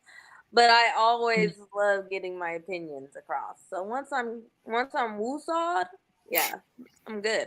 Well, it's good to see you because we don't get to see you in the chat as much no more and I stuff know. like that. So it is good I to- did when I took a break from Facebook. I took off Messenger and then I never added it back. But now it's back. Now it's back. Mm. yeah. Yeah, 'Cause it's mine always takes longer. good to see my brothers and sisters' kids. You know what I'm saying? They don't have the same luxury with me, but you know, it's good to see you guys and how you guys are growing and some of the them and you guys and all that stuff. It's I don't know. Uncle is a big deal because like you already know I love my brothers and sisters to death. So obviously We I love have you too, bro. love for each of their children. Yeah. You feel what I'm saying? So We love you too. We love Yeah. you too. Yes. Yes. Yeah, that's why I was excited to come on because like we always love watching you guys talk. Like even just from before the podcast, like I said, we grew up watching you guys sit at the table, talk all night long about everything under the sun, and we couldn't wait to get in the conversation. Yeah. And so we've always had this open conversation where we talk. You know, this family we talk about anything and we go into detail and we try to describe it. You know, and I always appreciate that. So doing it on a public platform is just like, you know, it's okay. They deserve to see how we get down. We can hopefully influence another family. Like it's okay to talk to the younger kids. It's okay to tell them straight up exactly what you think and what's happening and how it was for you. And you don't have to code switch all the time with your kid, with the younger generation. Like be who you are. I love that. I genuinely know my aunts and uncles who they are. Like I know them. yeah, So that's why I was And, excited. and your mama? And my And mom. my And my mom. mom. Oh, Yes. And they know my mom. Look, Yes. look, My mom gonna be they my knew you was mom. gonna say something, you know. Exactly. Exactly. And you, Shay? my mama was Shay, like how- Clint Eastwood with a shoe. Shay, how did you feel about Yeah, coming right. on the show today? I was a little nervous. I still am a little nervous. Like, I don't know. I just don't want to say too much because I feel like I always say the wrong thing. So I said, I'm just going to try to play it safe today and just observe. And of course, if I have something that I object to, I'm going to say it. But for the most part, y'all been saying everything I've been thinking. Right. Mm-hmm. Right. Okay, well, As far as adults and youngsters, right? I used a little metaphor earlier, but one thing I noticed about growing up is in life when things would happen, and I was told how it would be ahead of time, and then it happened, I would always hear one of my parents' voices or Auntie Derlin's voice, or you know, it would always revisit me like, damn, I kind of knew this already, and Mm-hmm. I probably I should have taken more heed to the things that the older generations told me in order to avoid a lot of things that I stumbled on, you know? So I feel like having older guidance and opinions, you know, I just want to tell you guys, don't always look at it like, oh, here go these motherfucking outdated motherfuckers, don't know what they talking about. You know? Sometimes it's just to not see you guys go through things that we know Right. hard to surmount after you go through them. Right. I feel like since I was little, like little, I would always just like listen to what you guys were saying. Like Giselle said, you guys were always just like talking. So I feel like just listening to that, you soak up a lot of game, and also Mm-hmm. not even just you can learn something without. You don't have to be told to learn something. What I mean, like, if I see one of you guys go through something, I could know not to do that, so I won't have to deal with that. Or the other way around, if you do something in a positive light, I can learn, okay, I can do that and not have to, things like that. Yeah, and some of it Okay. is inevitable though. Some things you do have to go through on your own, you know, like dating. Like we talk to Auntie Darlin and Nana about dating all the time. Auntie Darlin would always just be talking about you're the sweet thing and don't chase da da da da da. But that doesn't at the end of the day, you still have to date and you still have to go through that. Whatever is gonna happen happens, and you know, you gotta learn how people are generally gonna treat you, no matter how many times she says they're gonna treat you like this, then you gotta leave. You still gotta get treated like this to learn to leave. Yeah. Sometimes that's just how it is. Yeah. Some That's things you do have the to human learn. factor. That's the human factor of Mhm. things, you know. As much as we all would say we want to be treated like the most special person in the world by our significant other, Mhm. let's face it, in real life, you know, human beings tend to mistreat other human beings. That's a human trait. You know what I'm saying? And so that's why you got to have your guard up, and you got to be able to spot things early, and like they say, nip it in the bud. You got to be able to nip shit in the bud, because if you allow something to go on, it usually progresses. You feel what I'm saying, or takes full form. So if you see some shit you don't like, you got to just be like, fuck it. As much as it hurts my feelings, or as much as it makes me feel like, you know, it's sad, or this is fucked up, or whatever, you know what? I got to do what I got to do for me. I'm not going to let these motherfuckers mistreat me, you know? We have a comment that I wanted to address. Mai has said something about it when she asked her question, and it says, is there a teacher on the panel too? If so, what are some of the techniques that you use to connect with the students, and some questions for the students about teachers? Well, for me, connecting with the students is definitely the hardest thing, but I start with music. Like, we talk about music a lot, like what kind of music they listen to. I tell them what music I listen to. When we have quiet time and like they're doing work independently, I'll play my reggae music. They know I like Bob Marley, so I'll play that a lot, you know, and we just talk about things like that, because I'm still close enough in age to semi-know, like, I know who they're talking about most of the time. I know who they're listening to, you know. Like I said, I keep up on social media, so I know when things are going on like that. I try to make sure that I'm relatable to them, you know. And like I said, I'm a first year teacher, so like I said, there are things that sometimes I let slide that, you know, gets the rules a little mixed up, but they know like Ms. Briggs is not going to come down hard on me about this. There are things that they know I absolutely will not tolerate, and I'm calling home immediately. You know, I don't like cursing. As soon as you're cursing in my classroom, you better stop, because I'm calling your mom. I'm snitching. But if I see an AirPod in your ear, I'm like, I know how these kids are with music. Are you listening? Did you hear what I said? Okay, keep the AirPod in. I don't care, you know. But that's just me. It's you know, as a first year teacher, sometimes it works. Certain students you can do that with. Certain students, you got to be real hard on them. So I'm still learning that balance, but that's basically what I do. Like I said, I try to be relatable, and music is a big way to do that for my class. I know when I was in school, the teachers who relatable to the students and weren't so stern and just a hard ass were the best teachers, and they had a great turnouts in their class. They had students who were interacting and doing their work, and the teachers that were assholes, you know, it wouldn't be the same. They wouldn't be the same. Because they didn't respect the kids. It's both ways. It kind of works both ways. It's just like if you had a coach that you played sports in high school or something, and the coach was super hard on the team, but every motherfucking Saturday y'all go out there and beat the shit out that other team because of the push that he put into that team. Yeah. You know what I'm saying? So you have to look at it that way too. You know, sometimes they might be going hard on you because they know deep down that the results are going to make your performance better. Right. So I got a question, because, you know, we put this show together, you know, we talked about the generation gap and between, you know, the older and younger generations. So the question is to the younger people, is that something that you guys think is a real thing, or is that something that a narrative that has been pushed in the media, or do you guys actually see a generation gap and the impact that it has on your ability to communicate with older people, not just in the family, but in real world settings also? That's a good question. Yeah.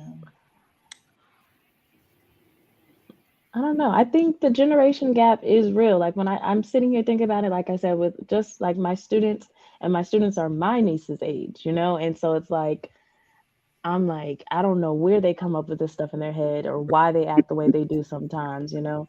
But then when I really think about it, I'm like, that generation, I would say, is like a really lack of faith, you know? Like I just see that they don't believe, it's not even they don't believe in the teachers, like they don't believe in school, they don't believe in society. They don't have faith that anybody's doing what they're supposed to. Like we're conspiracy theorists, but they are like they absolutely know nobody is doing anything they're supposed to. Everybody's lying. So why do I have to do it? They don't believe in nothing. Right. You know, they don't have no faith to do the right thing sometimes because they don't think anybody around them is doing the right thing or what they're supposed to, or being honest or being good people. Like I feel like they don't see enough good in the world. So they don't behave like that. That's one thing I would say about this generation coming underneath me is like, I don't think they have enough positive influences sometimes because they scare me. Like I really think they are like, they don't care. Their level of I don't give a is way up there for them to be that young. For them to be that young, like I said, they just don't care. They don't think anybody's doing good. They don't think anybody's doing the right thing. They don't think anybody cares about them. So they don't care about nothing. And that's the biggest generation gap I could say.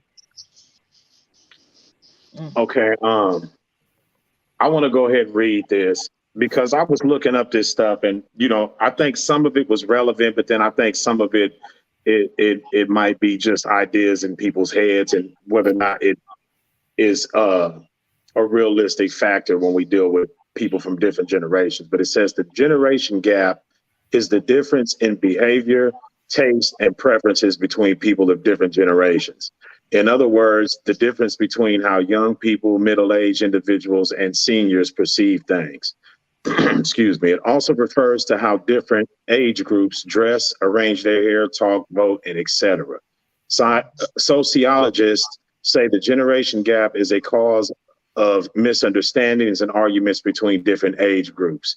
Technological advances often widen the generation gap, especially the gap between very elderly and the youngest generation. The youngest generation refers to young children and teenagers. So some of the things that it mentioned there that I thought was accurate, where it just talked about the different preferences and behaviors, likes, dislikes, that would be different from one generation to another. And I think one of the things that popped in my mind was was music and dress. Right. Some of the stuff I see the youngsters wear, I'll be like, what the hell going on? Right. And almost all of the music they listen to, I'll be like, what the hell going on? Right. So Thanks, is that something that goes in the opposite direction though? Do y'all ever look at older people and think, what the hell are they listening to? Or why are they dressed like that? Is it really just something that's based on the era we came up in?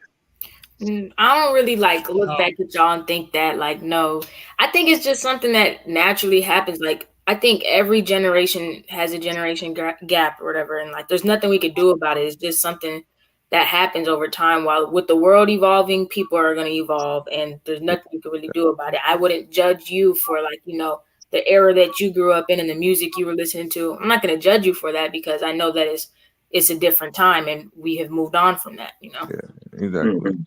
Well, musically, it's really the same thing. It's just that a gun is a blicky now, and you know, like literally the content is identical. It's just being said in a different voice, so to speak. But the big booty broad or hose or I agree. You know, it's all said in a different way now, so it's perceived as being brand new. Right. Okay,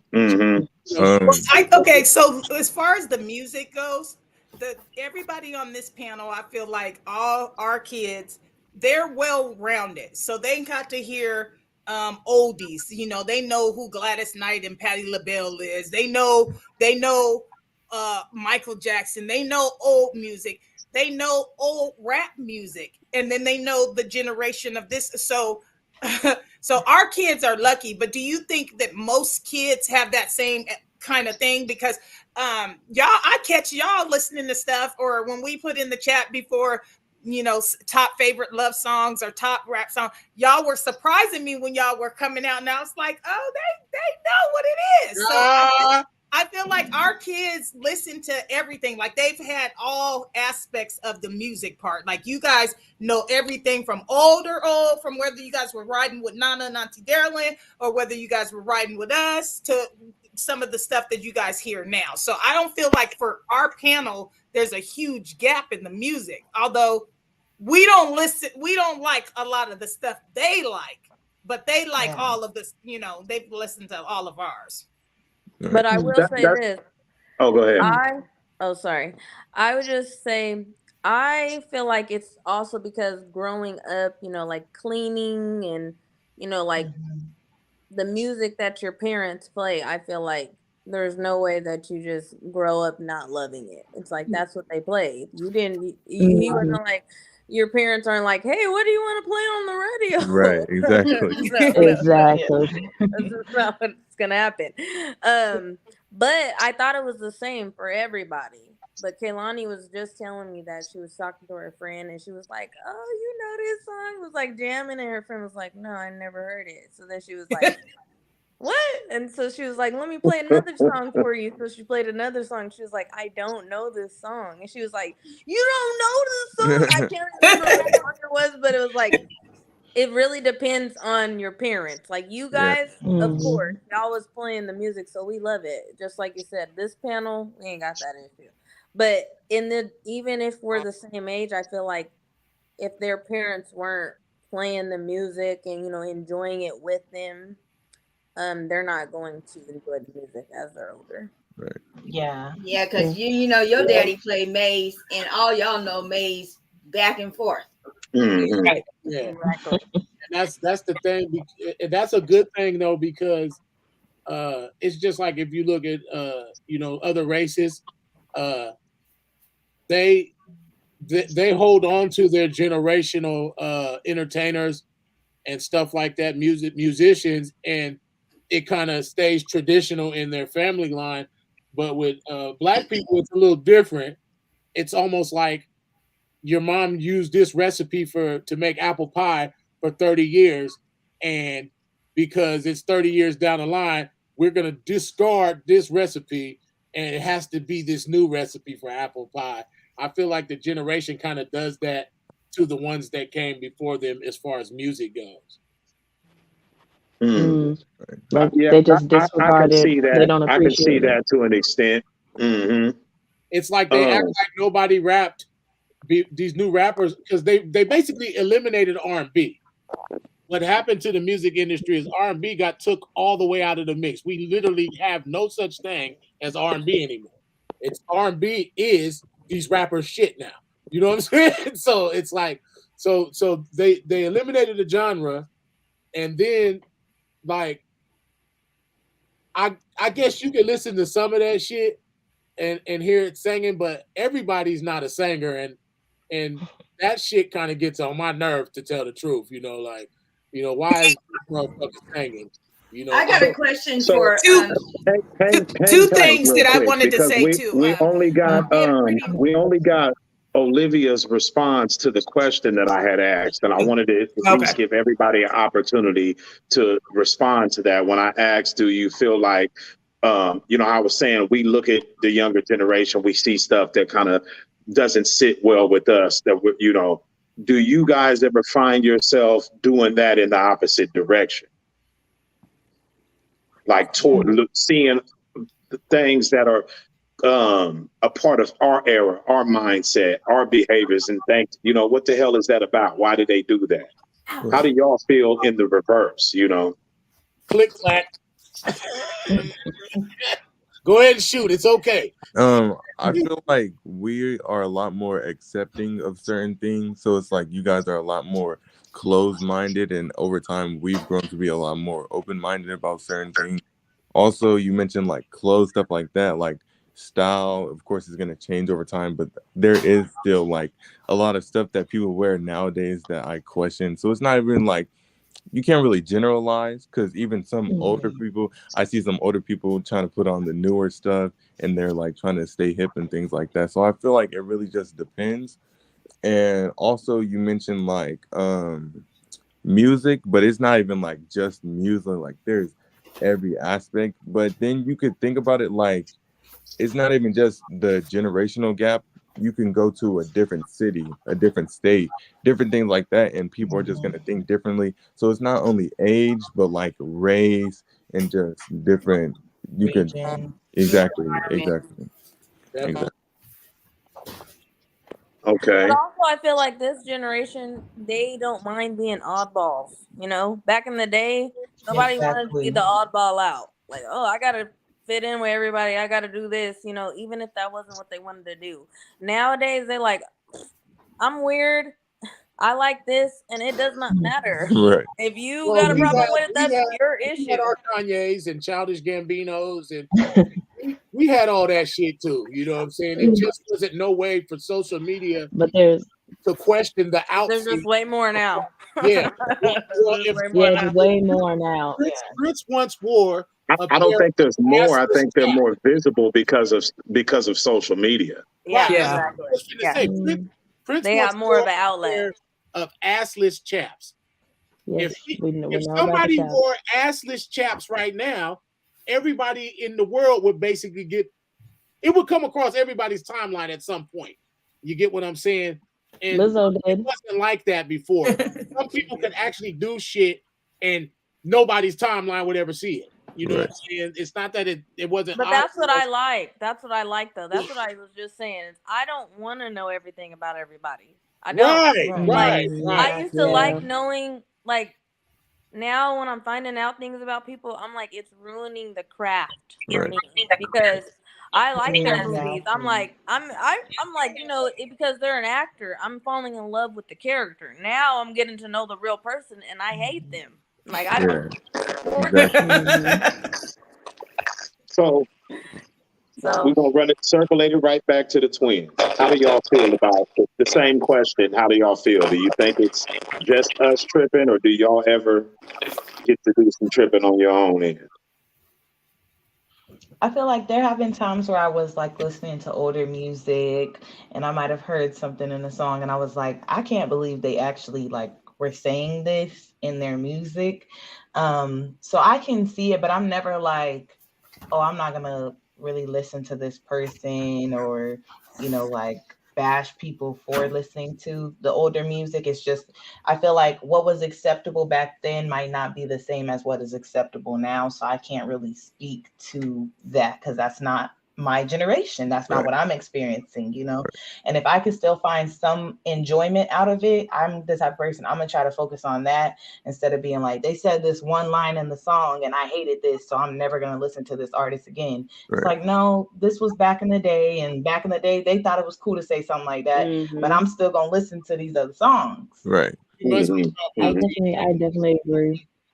You must I be have a talking question to for Giselle. What is it?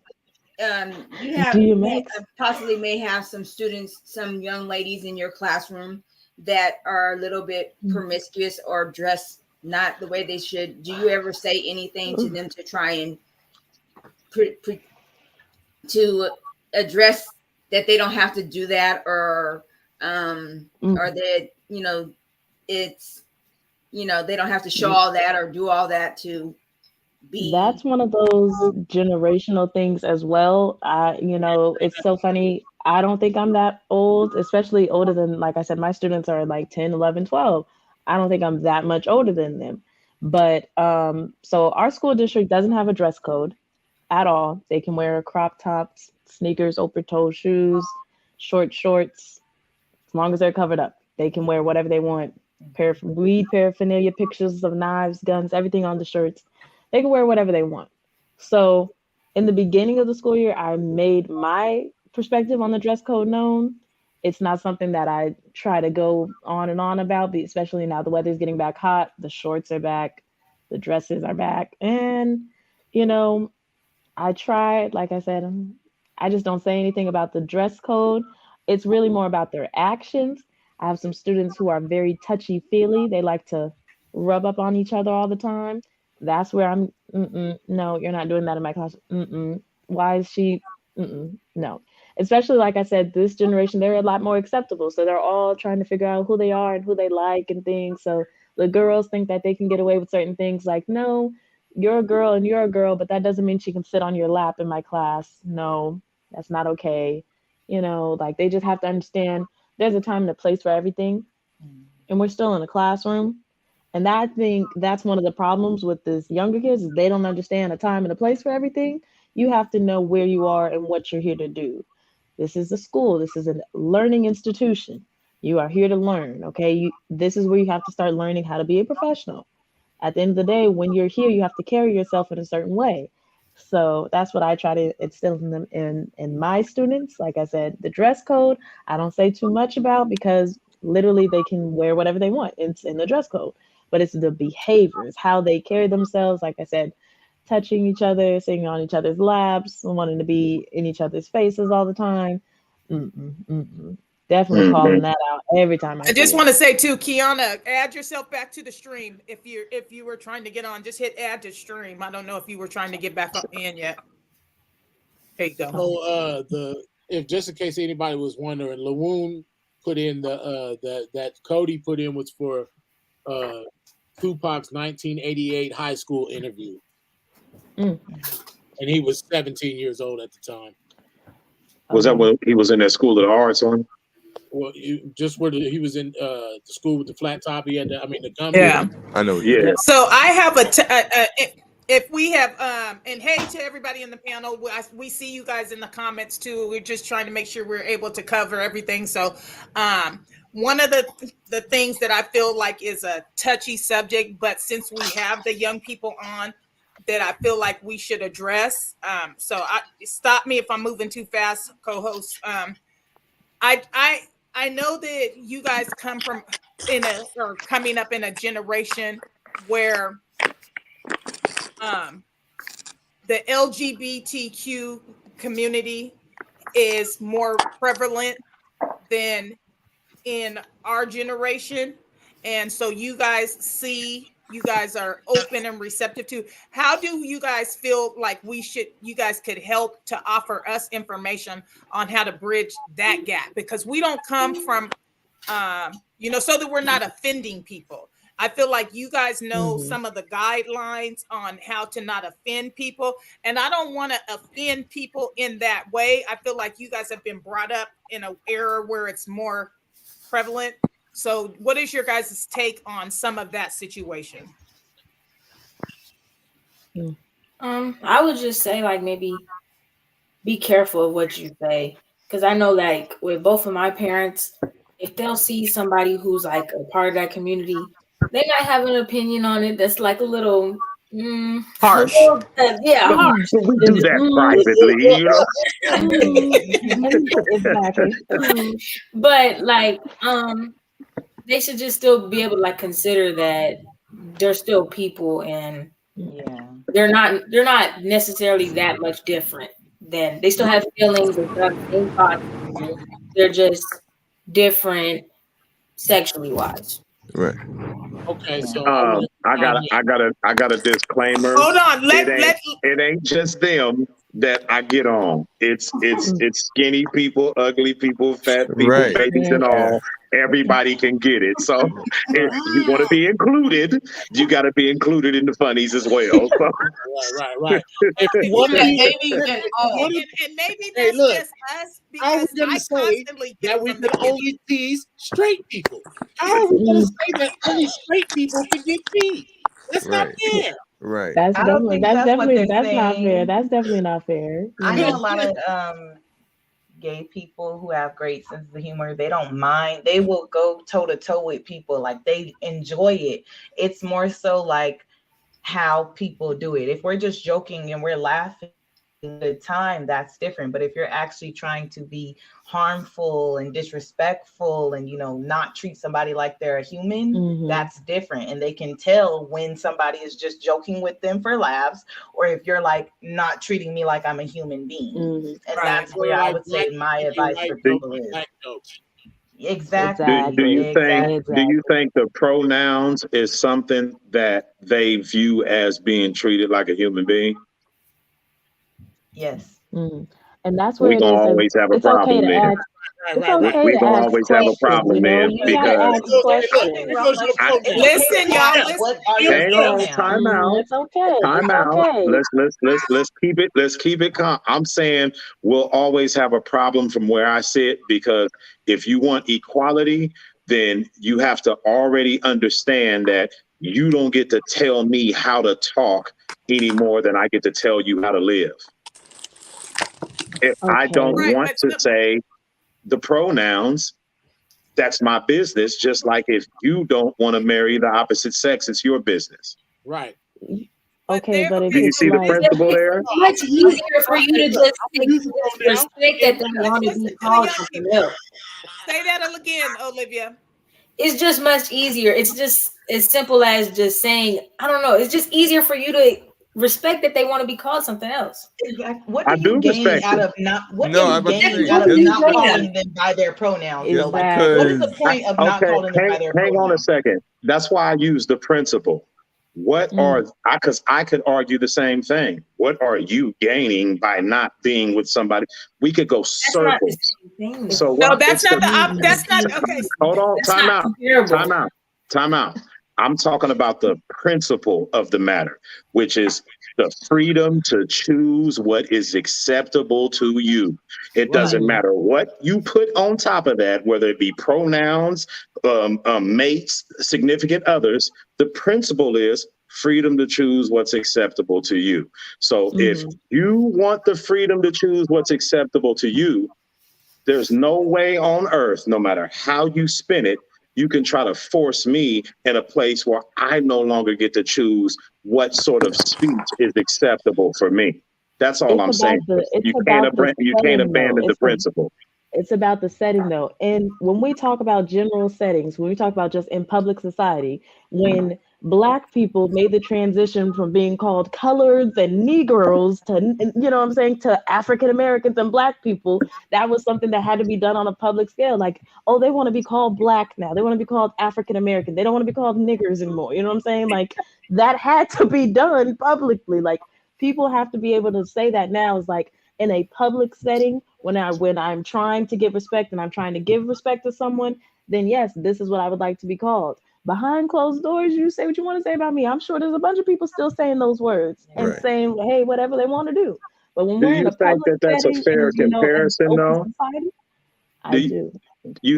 you think that a person that is born as a Black African American, whatever term we're using, that person's existence as a Black person is equal to someone who was born and then grew up and later on decided that they wanted to embrace this feeling, not a shell that they could never do anything to change, but a feeling and embrace it and alter their shell. You think that they have the same sort of argument about what they should be called as Black people do? I do. I feel like because we, So if a like I Black said, person wanted to be identified as white, you wouldn't have anything to say about that? We've been through this. exactly. We have been through this before. At the end of the day, like you're saying, you can do what you want to do to change your physical makeup, right? If you are a white person and you start wearing blackface, you get the wigs, you curl your hair, you do whatever, and you say, "Hey, I am a Black woman now." Okay, Black woman, sure. Behind closed doors, I'm gonna say what I gotta say. I'm gonna live my life. I'm gonna feel how I want to feel. There's biological fact involved with calling somebody he, she, man, or woman. There's no biological fact associated with calling somebody nigger or porch monkey. So that's why I'm asking you, do you think that that's a fair comparison? It's about the individual. It's about the individual, though. It's about that person. At the end of the day, like you said, there's not biological fact to say that I'm a porch monkey. You know what I'm saying? I'm not. I'm Black, right? I'm African American. I'm this and that and third, whatever, right? But at the end of the day, if I say I want to be called Black, then that's what we got to go with in a public setting, in a public open setting as a society. That is what should be acceptable in society. In your own private home, you do what you got to do. Exist then. Okay. Why is blackface even a thing then? If you get to choose whatever you want to be, blackface shouldn't cause any uproar at all. I'm not even worried about them choosing what they want to be. I'm worried about that choice giving them a sense of entitlement to tell the rest of the world how they have to address them. That's what I got a problem with. Because hang on, time out. Let me explain why. Because now all you've done is flip-flop the very discrimination that you have fought against. Now you have to do something that you don't want to do for your personal reasons. I don't like when it was us saying, hey, we want to be able to live who we are, be who we are, and still be accepted. And then you get that acceptance, and the minute you stand on the podium of acceptance, you start telling other people what they need to stop doing. It's just hypocrisy to me. That's all I'm saying. Okay, so I wanted to point out Unfaded's comment. I don't she said, I'm trying to tell you, I got a sheet that recognizes. Go ahead. I'm just simply letting you know I posted the shit already. No need to stop and get all crazy. I'm trying to tell you that I got a she that recognizes themselves as a he at the job, and I be correcting myself every day. Like, you can lose your job for real, and that part is true. In a job setting, it is very true. Even applications now, they have what were you born as? How would you like to be addressed? So that is very true. And there is that fine line. I just only brought it up because I think that the youth that are on the panel, they come up in a generation just like as quick as the technology is and how it has changed and how they're so adaptable to it. I feel like that is the same with the gender or the pronouns or however. And yes, it can be confusing, but I think in their generation, it's more acceptable because you guys are seeing it a lot more. You guys are dealing with it in your classrooms. You guys have other students around you who refer to themselves in a certain way. What if so here's what I'm saying. What if it's a better place? What if it's they, them? Not a man or a male that has now identified as a woman and wants to be called she. That's simple. What about they, them? Or God? I got to remember every time I'm addressing this person to do some shit that's not even grammatically correct. Right. Hey, motherfuckers.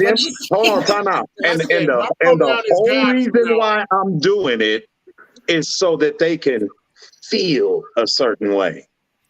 So I'm being robbed of my individuality, which is I just shoot from the hip and I speak how I speak, and I don't really follow grammatical structure. But now, in order to address your feelings, I got to pay attention to them, they. I don't. But in you're what right setting? here. Like, what do you mean, them, they? Like I'm talking about somebody else. That it's just extra shit that you're forcing on people. When I thought the ideology was let people be who they want to be. And they want to be they. That's how you do it. And I don't want to say they. So they have to let me be the person that don't want to say they. How is complicating that's the principle, right? He's saying how is complicating the situation making the situation easier? It's not. It's not. If the principle is let people be who they want to be, then they have to embody that principle as well. That's all I'm saying. You can't abandon the principle when it doesn't suit your needs or your desires. It's across the board. And if you're trying to tell other people by law how they should have to speak, now you're infringing on constitutional rights. That's what the laws do. The laws tell you how you behave and how you treat people. You're infringing on constitutional freedom of speech is what you're doing. And tell me you're not. Tell me you're not. You just said somebody can be fired for not using the proper pronouns that apply to a person of a certain, and let's just call it what it is, sexual orientation. It's not even about a political thing. But now you're being held accountable according to law, even though you have a constitutional right to a freedom of speech. I don't understand how nobody on here can see the contradiction there. Well, I agree with you. Too much. I agree with you That's because the difference between that is part of the age gap, though. They're like, it doesn't matter if it makes sense. How these motherfuckers Listen. feel is what matters more than if it don't make sense. It Listen. doesn't matter. It's how they feel. I can Listen, okay. Say you I'm have to do say I'm running a actual things business and to I get those hire this pronouns. person. Say I'm running a business and I hire this person that's sexually diverse, for just to not even get into the what they might Yeah. be, but I hire them. I embrace them. I treat them respectfully. They get invited to the company dinners. They're paid right and everything. But I forgot to say they. Anybody so- who focuses on something that minuscule is the problem. You've been treated the properly intent in behind it, every of other course. respect. If your intent behind is an innocent mistake, okay, yes, it's going to take some getting used to. Okay, yes, it's going to be an adjustment. Okay, yes, I make It's not going to take mistakes. no getting used to. I go right back to who told you that your manner of speech rules the world and that I need to throw mine out. They That's have the to question do I'm actual asking. work. It takes work to go into that. When you're a student in my class and my school, if you want to be addressed as a different pronoun or as a they, them, you have to go to the school. You have to get the paperwork done and you have to let that be known, right? Once you go through that work, just like if you are a professor or if you have a doctorate, when you get a doctorate and you want to be addressed as Dr. Briggs, Dr. So-and-so, you can get fired. I've seen professors get fired for refusing. You're a doctor, yeah, but you're a student in my class, so I don't have to I'm address you glad as you doctor, said that, though. right? But you have to address them as a doctor, right? Because that's Because what they they've have gone through to get credentials, this. right? They have that credentials. That's what So they want Because to be they addressed as. earn They those have those credentials, right? That's the point that I was. That's the That's reason what why I have such they've a gone through. problem It's with not an it. easy decision to make that decision to say I want to change these pronouns to say I want to be Hear, acting like hear this. me out, That's though. a Hear big me out, decision, though. and you have to do the work behind it. Like you Hear said, you me got out. to be Hear able to me out, stand on though. that, right? This is the reason why I have such a problem with it. I may feel like I'm a doctor, I'm a professor, I'm a king, but I can't force anybody to call me that simply because of how I feel. So if we're talking about what I mentioned earlier, hold on, time out. If we're talking about what I mentioned earlier, which is the golden rule and to treat people how you would want to be treated, how dare you force me to say some shit that you are not going to do the same for me? We know I can't go and walk into a building and say, I feel like I'm a doctor and I should be hired as a doctor and treated like a doctor because of how I feel. They're asking for a level of consideration that does not fit with reality, is all I'm saying. If you go through the process of getting your pronouns changed and addressed, why is that not enough to say that you have actually gone through the work and that you're standing on that? Because you're not Because I that. mentioned earlier. At the end of the day, I mentioned earlier that I have a constitutional right to my freedom of speech. There's no loophole you can take to remove that as my right. Where and when? Where and when is the whole thing. Where and when? Because I have a right to my constitutional free speech as well. But as a teacher, if I go in the classroom and I say, I don't believe in God at all, you know what I'm saying? That's not good. I'm not supposed to do that. In the classroom, I'm not supposed to talk to the children about my religious beliefs. You know what I'm saying? I understand that. So is sexuality now a religion? It would have to it's be. up there. It would have to up be. there. That's what I'm saying. It's up there. Yes, it's up there to be respected in the same type of element. If I have a student, if I have a student,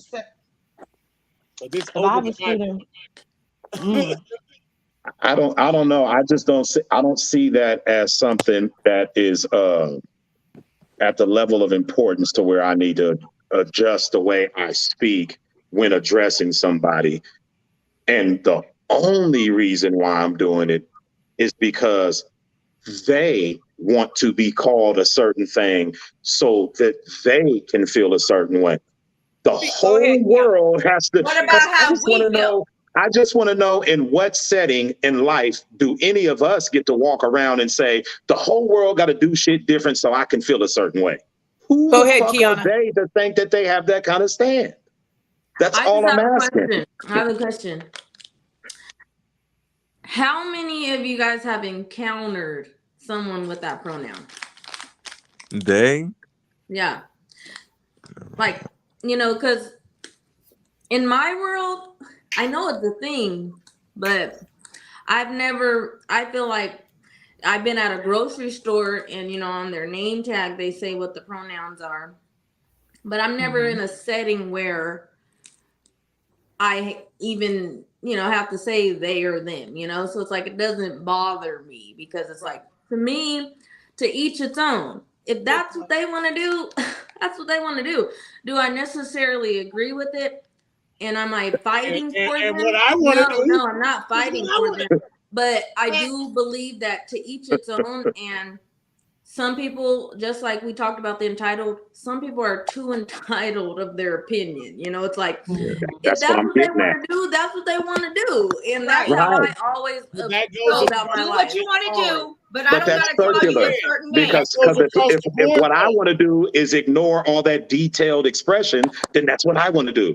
I just want the She had same a good freedom as they point, want. though. That's all I'm saying. How many of us have had to deal with it? So she had a good point. I have to deal with it. Okay. Okay.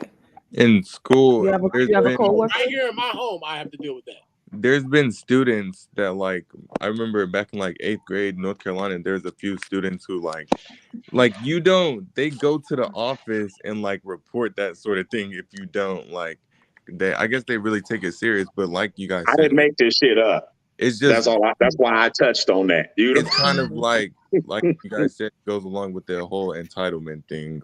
I don't know, but I've never been in their shoes. I don't know how it feels to be like that or feel how they feel, but I just feel like it's really you do though, and that's why I use the term king. Okay, Black folks have been through all kind of oppression for centuries.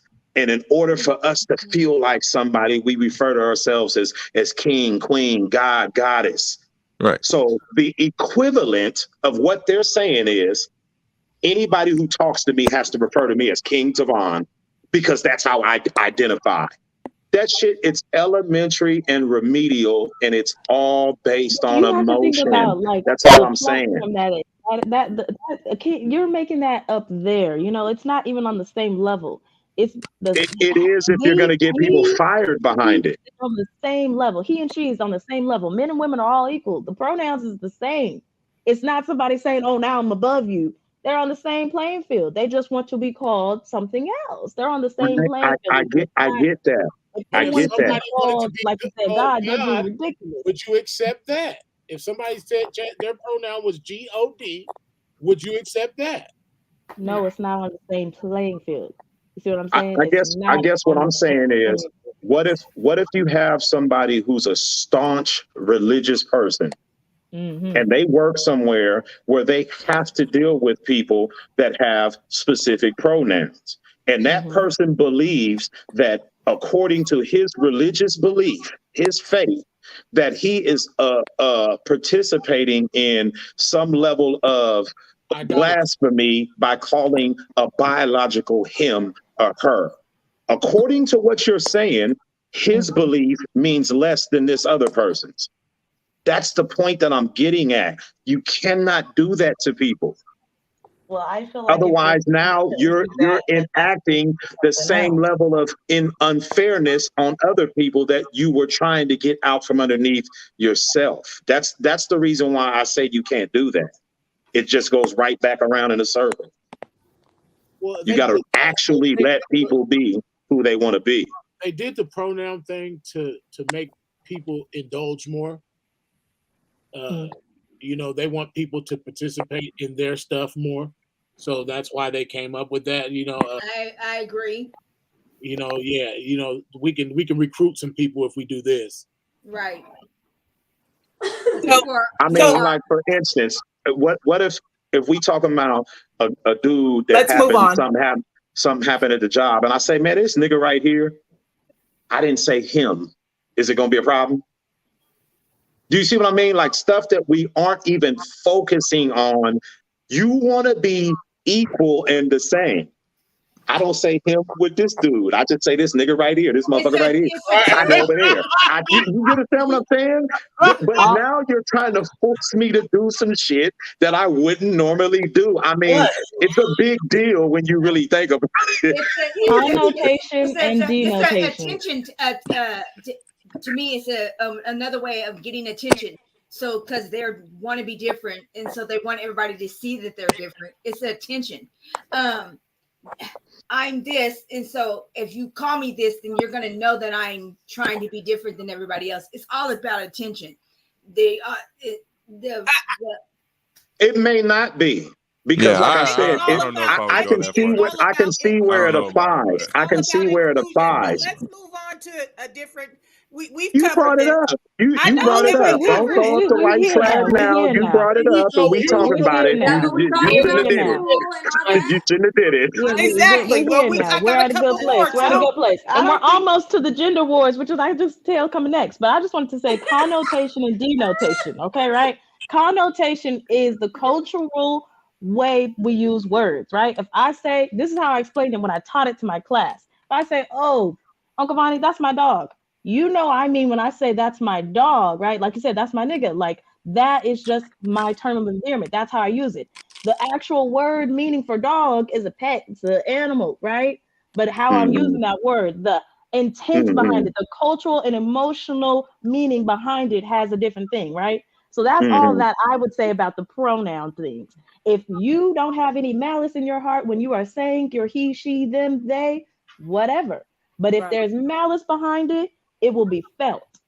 That's just how it's going to come across. And that's why people are making the stand to say it, because before it was a whole big thing, you would have people that would get that thrown in their face. You would have students or people in the workplace who are clearly transitioning, right? They're going from a he to a she, right? I had a boss who was transitioning from a he to a she. You could see the weird things. She would try to cover it up. It's really noticeable though. When they're transitioning something, exactly, right? But if it's not noticeable, they don't have to address it. But if it is noticeable, they do, so that people will respect where they're going, right? Because when you transition, then you're different. But when the transition's over, then you can call them those pronouns, right? When they're done transitioning, then you'll call them those pronouns. I don't think that pronoun. If you got a beard, we'll consider the pronoun. Okay, I'll call her a him when she shows up at work with a full beard. I'll call him a her when he shows up in a dress. Okay, I'm gonna put it like this. I'm gonna put it like this.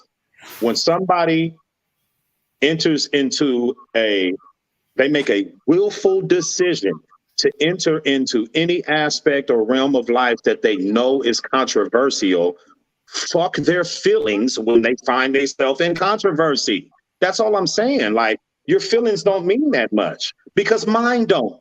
Who the hell are you that your feelings mean that much when the ordinary people who you wanted to be treated equal with, their feelings don't mean that much? Right. That's the question I'm asking. If ordinary people who you wanted to find equality with are not, their feelings are not given this sort of regard, why in the fuck should yours? That's the question. Because we're supposed to be able to just embrace don't make all it the right. shit I just don't understand. 2 wrongs don't make it right. Because You're you're being oppressed. It's not about right and wrong. It's about you want it to be seen as equal. Somebody else. We're not talking about oppression here. Hear what I'm saying. That's oppression. You have the power to make that. You have the power to not use those transitions. That gives you the power to oppress them by saying, "I refuse to use your transitions." Okay, okay, but you got I'm just not gonna say nothing to him. Here's what I'm saying. If I choose to go into a realm of life that is controversial, why would I be foolish enough to not expect the controversy? That's the question I'm asking.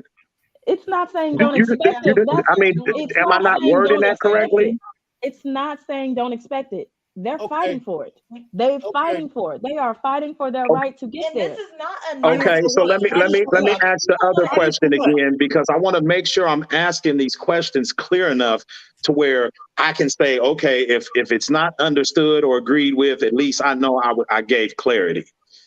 if you want to be equal with certain people, and you know that the reality for this group of people that you're chasing equality for is that the world in general doesn't give a shit what they feel.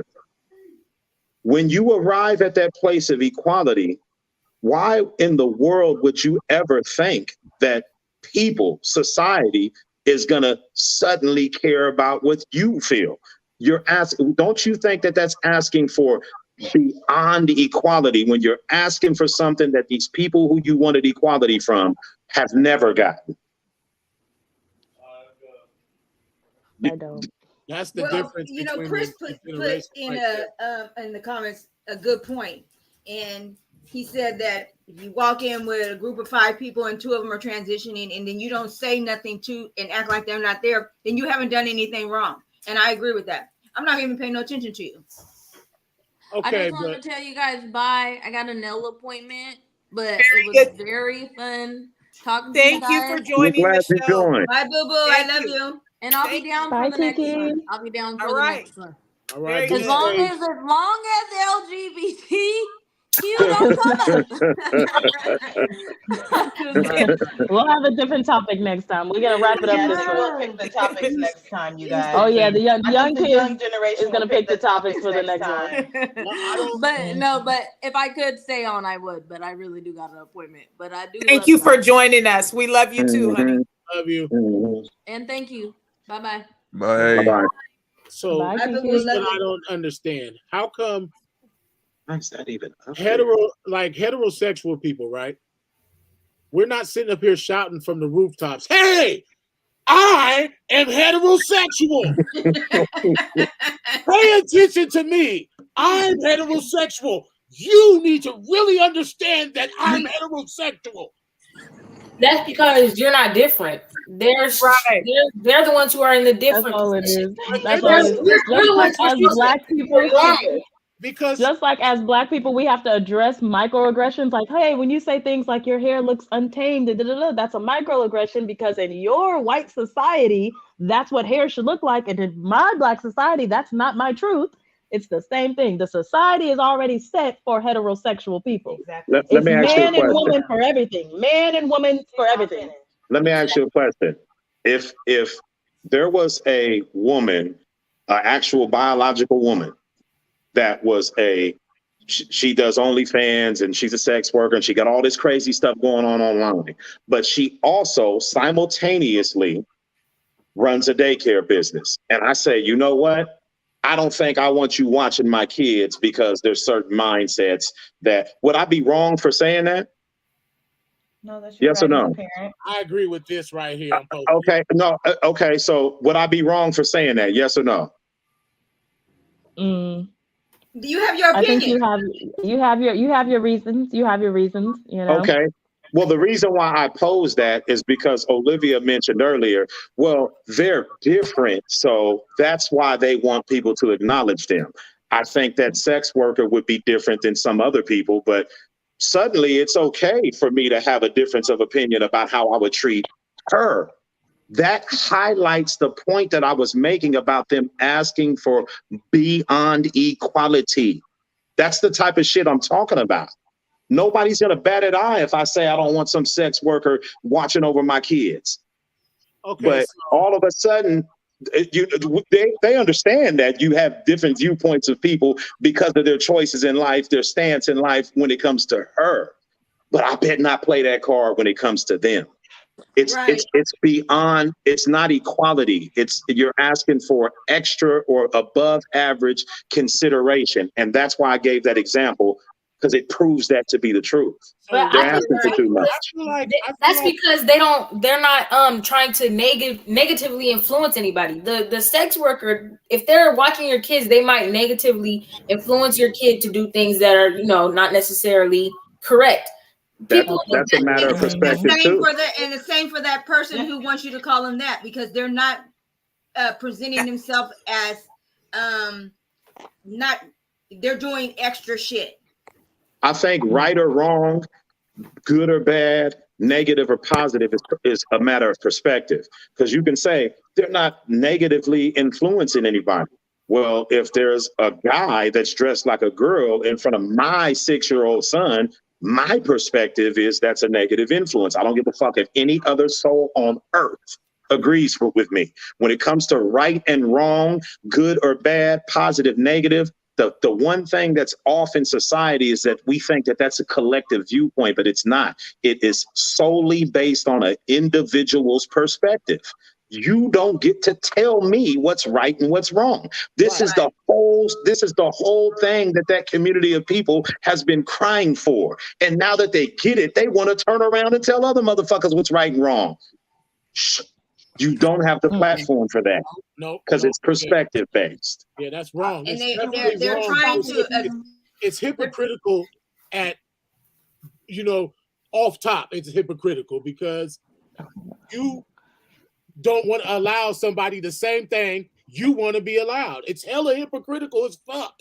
That's how I see it as well. If we're willing to say, I don't give a fuck what you do, just like I say about my neighbor over here or whoever to do what I work, I don't give a fuck who these people are sleeping with. I don't give a damn who they sleeping with. Right. So if I'm willing to give you that same regard, there goes your equality. Why did you need more than that?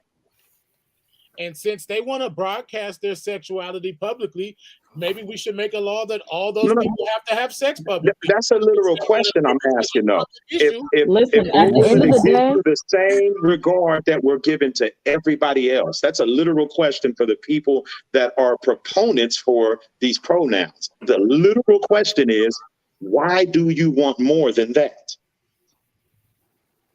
To me, that's what's wrong, and that's why I get an answer. It's attracting. The answer is going to take place offline, though. I already know that. Huh? The answer is as simple as this.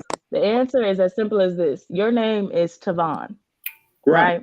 Your name is Tavon, right? Mm-hmm. But you would like to be. You could be called anything you want to be called. You can be called Snag. You can be called Valley Uno. You can be called anything you want to be called. We got Mai here. You could be called anything under the sun you want to be called, right?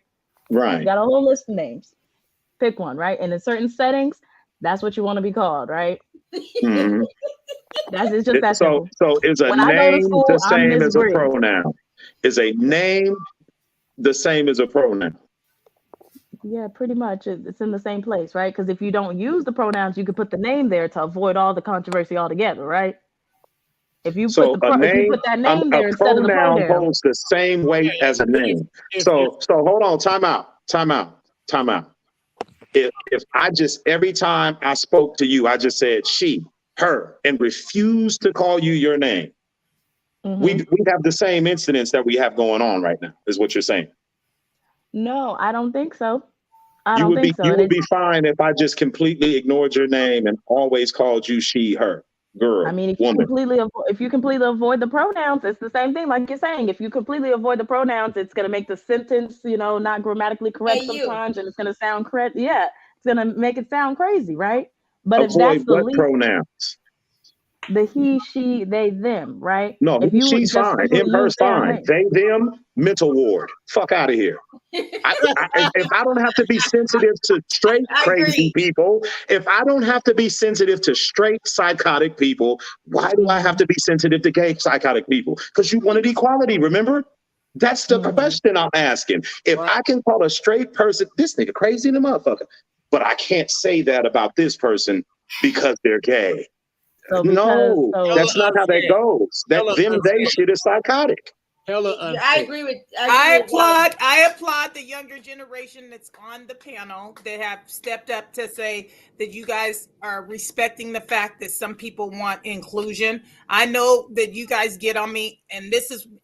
I didn't even get onto the race thing yet because I know that you guys get on me quite a bit about some of the things that I say sometimes publicly, and I'm working on being better at that. But I think that the reason why I brought it up was because it's something more that you guys see a lot more, and it's easier for you guys to adjust to because it's been in your generation, it's fast growing. We've lived 40, 45 years, and all this just came about. So the change part of it is just like, Tavon has valid reasons. It hasn't just came about though. It hasn't. Motherfuckers It hasn't. gay It's since been we was- happening. It's Motherfuckers been been happening. gay since we was I born. wasn't They've talking been about being gay. changing for I their wasn't rights. talking They've about been being changing. gay. I No, wasn't they've been talking about being changing. gay itself. I just was No. talking about the they, them, the Yeah, pronoun all part. of that. It's been coming for a while. Right. People have been So transitioning for years.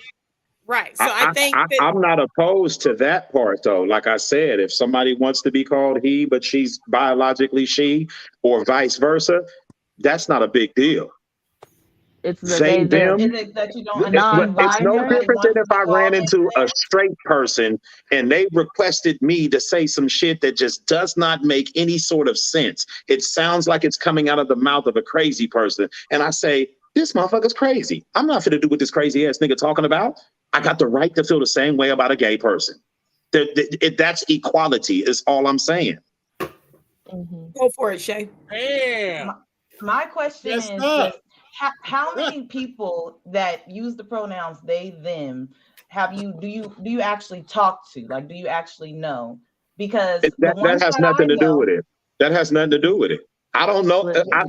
This is a podcast setting. it's a I don't question. know anybody that does school shootings, but we talk about that and I give my opinion Okay, about that. I didn't get Listen. that wasn't my entire point. It was just the question that I asked. I just wanted the answer to that question. So you don't know people who actually use No, those I don't. pronouns. No, I don't. Okay.